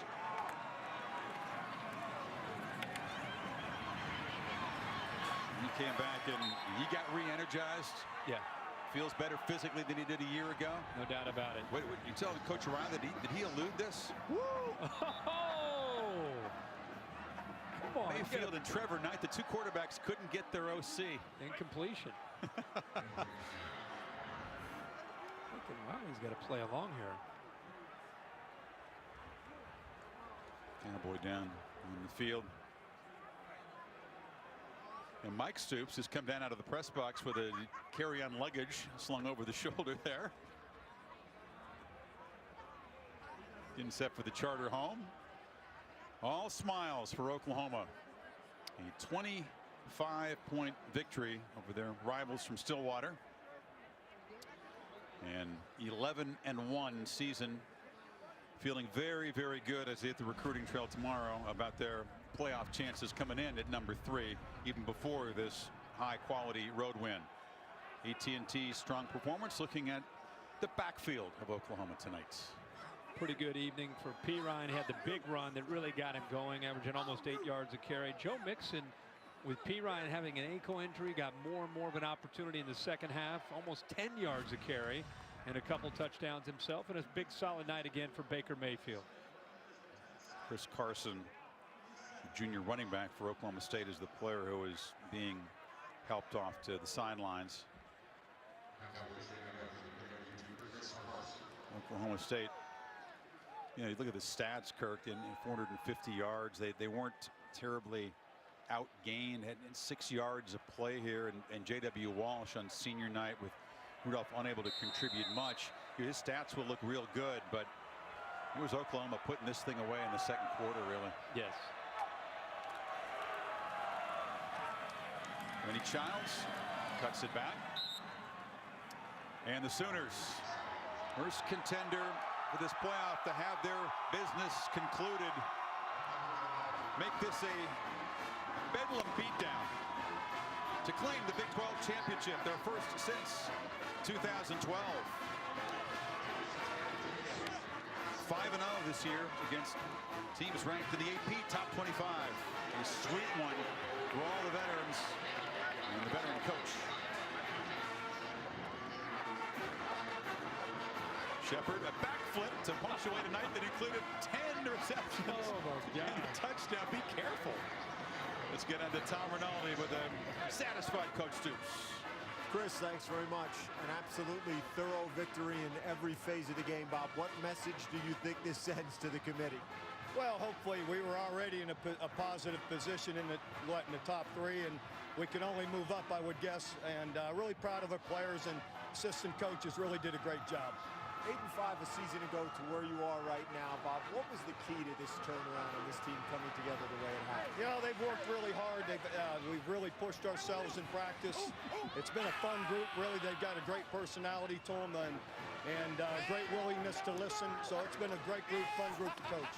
Baker Mayfield, a great performance. What pleased you most, the block he threw or everything else he did? You know, that guy is special. He just does so many. He's just so entertaining to watch, and there's no holding him back, you know. So he had another incredible night out here. Enjoy this one, Bob. All right, Tom, thank you. Let's go to Heather with Baker. All right, Tom, thanks so much. Baker Mayfield, congratulations. Big 12 champions for the first time since 2012. Now, your coach, Bob Stoops, has talked all season about the singular focus being the motto. How did you guys keep that focus and keep your mind on the task at hand tonight? It's been tough, but I mean, it's been a week-to-week thing, and our seniors and our captains have done a great job of keeping everybody else focused and focused on our goal, which was first the Big 12, and we accomplished that right there. You have been on quite a journey. What makes this team, this run, everything that you've done this season just so special? We're really close. A lot of people don't know that, but we're a really close team, and you don't see that a lot just because it's a college program and people come from every background, but we're really close, and it's fun when it's special like that. And Baker, it seems like everything's falling into place. You check off another goal tonight, but your season is finished for now. You have one more week to wait and watch the other teams make a statement. What is your statement to the committee for that December 6th ranking? We already had a nice little ranking in the playoff spot, but I think we just made a statement, so I don't see how they could leave us out. And you guys always talk about being so team-oriented and how important this team and the chemistry is, but there's also a certain individual award that's floating out there. It's called the Heisman. You've talked about how important it would be or how special it would be to get to go to New York. What would that mean to you? That's like a dream come true. That's something you watch as a kid, you grow up, and you see that award show every year, and you watch that. But I mean, I'm only going as far as the team goes, so I mean, hats off to all my teammates and the coaching staff for getting us ready and winning. Well, congratulations on another gutsy performance. Speaking of the team, Tom Rinaldi's over there with Mr. Shepard. Heather, thanks a lot. Sterling, how special is this? So special. I was telling the guys before the game, I came in as a freshman and I won one and haven't had the feeling since, and I'd love to have it again, and boy, it feels good. Your dad played here. He played in these games. He went on to win a national championship. How special is this moment, given your family's legacy and part of the Sooner family? Yeah, I mean, throughout my whole career, all I try to do is just keep the legacy going, and I think I've done a pretty good job of it so far. What lies ahead now? Hey, we got to get prepared. We got some tough teams that are coming up, and we got to finish this thing out strong. Quickly, I saw you fly down the field after your quarterback threw that block in the first half. What pleased you about that play? What can you say about him as a leader? Man, my boy's a competitor, and he's not scared of anything. I mean, I know you guys heard him say that before, but he's not scared of anything. He'll go throw blocks, run people over. It doesn't matter. He's ruthless. Well done, Sterling. Thank you. Chris? Tom, thank you. Mayfield rocking that ultra flat brim as he has a word with some of the Sooner fans. Mixed feelings for his girlfriend, the former Oklahoma State soccer player tonight. Is Bailey happy for her guy, but not happy for Walsh and the Cowboys, who came up well short. Emmanuel Ogbah Jr. kissing goodbye. Almost certainly his last game here as he heads off to the NFL. Perine, who got a scare with that ankle injury, but came back to finish the game as well as Mixon. And, you know, listen, there's no shortage of high-quality talent on Oklahoma's team, but Mayfield and Shepard, Kirk, both reiterated what we've heard from all of these leaders. You can include Eric Stryker in that. Yeah, there's talent, but you need more. And this team has that something more, that togetherness, that chemistry that the championship teams search for and don't always find. They're hungry. They're a hungry football team after everything that they've been through. There have been people that have mocked Bob Stoops in the last few years. They've mocked these players. They've talked about Oklahoma as kind of a program of the past. They've felt that. There are a lot of guys that are seniors on this team that I think drive the bus. I don't know if I've seen another team in the country that has the love for one another the way this Oklahoma team does. It's one thing to look at the stats and be impressed with the quarterback and the running backs and the receivers and the defense, but I love to watch this team care and cheer for one another. We saw Ohio State make a heck of a run last year when they didn't care about who was getting the attention. They just cheered for one another and genuinely loved one another. This Oklahoma team, championship teams have that kind of feel. That's what I sense when I've been around this Sooners team. The committee had Oklahoma State at number 11, so Oklahoma comes in here, wins by 25 points. Bob Stoops didn't campaign at the end because he didn't felt he needed to. Oklahoma makes their statement and again has their regular season complete, so they will be able to sit back and watch Clemson, Alabama, and that Big Ten championship game, which figures to feed in one of the teams into the 14 bracket, knowing they've got a place. And if they don't move up to number 1, 2 and 3 will collide in one semifinal, and unless Alabama stumbles or Clemson stumbles and moves down, potentially an Oklahoma-Alabama semifinal, a rematch of that Sugar Bowl when the Sooners got the tide, and there were some complaints that maybe Alabama wouldn't trying that hard, didn't mean a lot to them. Yeah, it would add spice. Yeah, it would add spice. They'd be fired up. And let's make it very clear. Oklahoma will advance. They're going to be in the 4, whether they're going to be 2 or 3 or 1 or whatever they're going to be. You just know as a Sooners fan tonight that you're going to be in the postseason in the top 4. So much for that myth last year about the Big 12 needs a conference championship game to be able to advance into the top 4. This year we see Oklahoma without a championship game being able to be crowned the champion of the Big 12. They will in fact be in the top 4, and we'll find out, as you said, what Clemson does, what Alabama does, and what happens in Indianapolis next week between Iowa and Michigan State. So the Sooners come up the road to Stillwater and make a strong closing statement to an 11-1 Big 12 championship season. We're off to the ACC championship game next Saturday night. See if Clemson can do their part against North Carolina. The Tar Heels also having a great year. A big salute to our crew, which once again here in Stillwater battled some tough weather conditions. The road warriors that we have, we appreciate what they do. All year long, you guys have meant so much to us on air, so thank you very much for all your hard work. And of course, the talented crew in the truck, Bill Bonnell, our producer, Derek Mobley, our director, and everybody who's helped us on Saturday Night Football. For Kurt, Heather, and Tom, Chris Fowler saying so long from Stillwater. The Ford wrap-up show coming up right now with Cassidy Hubbard.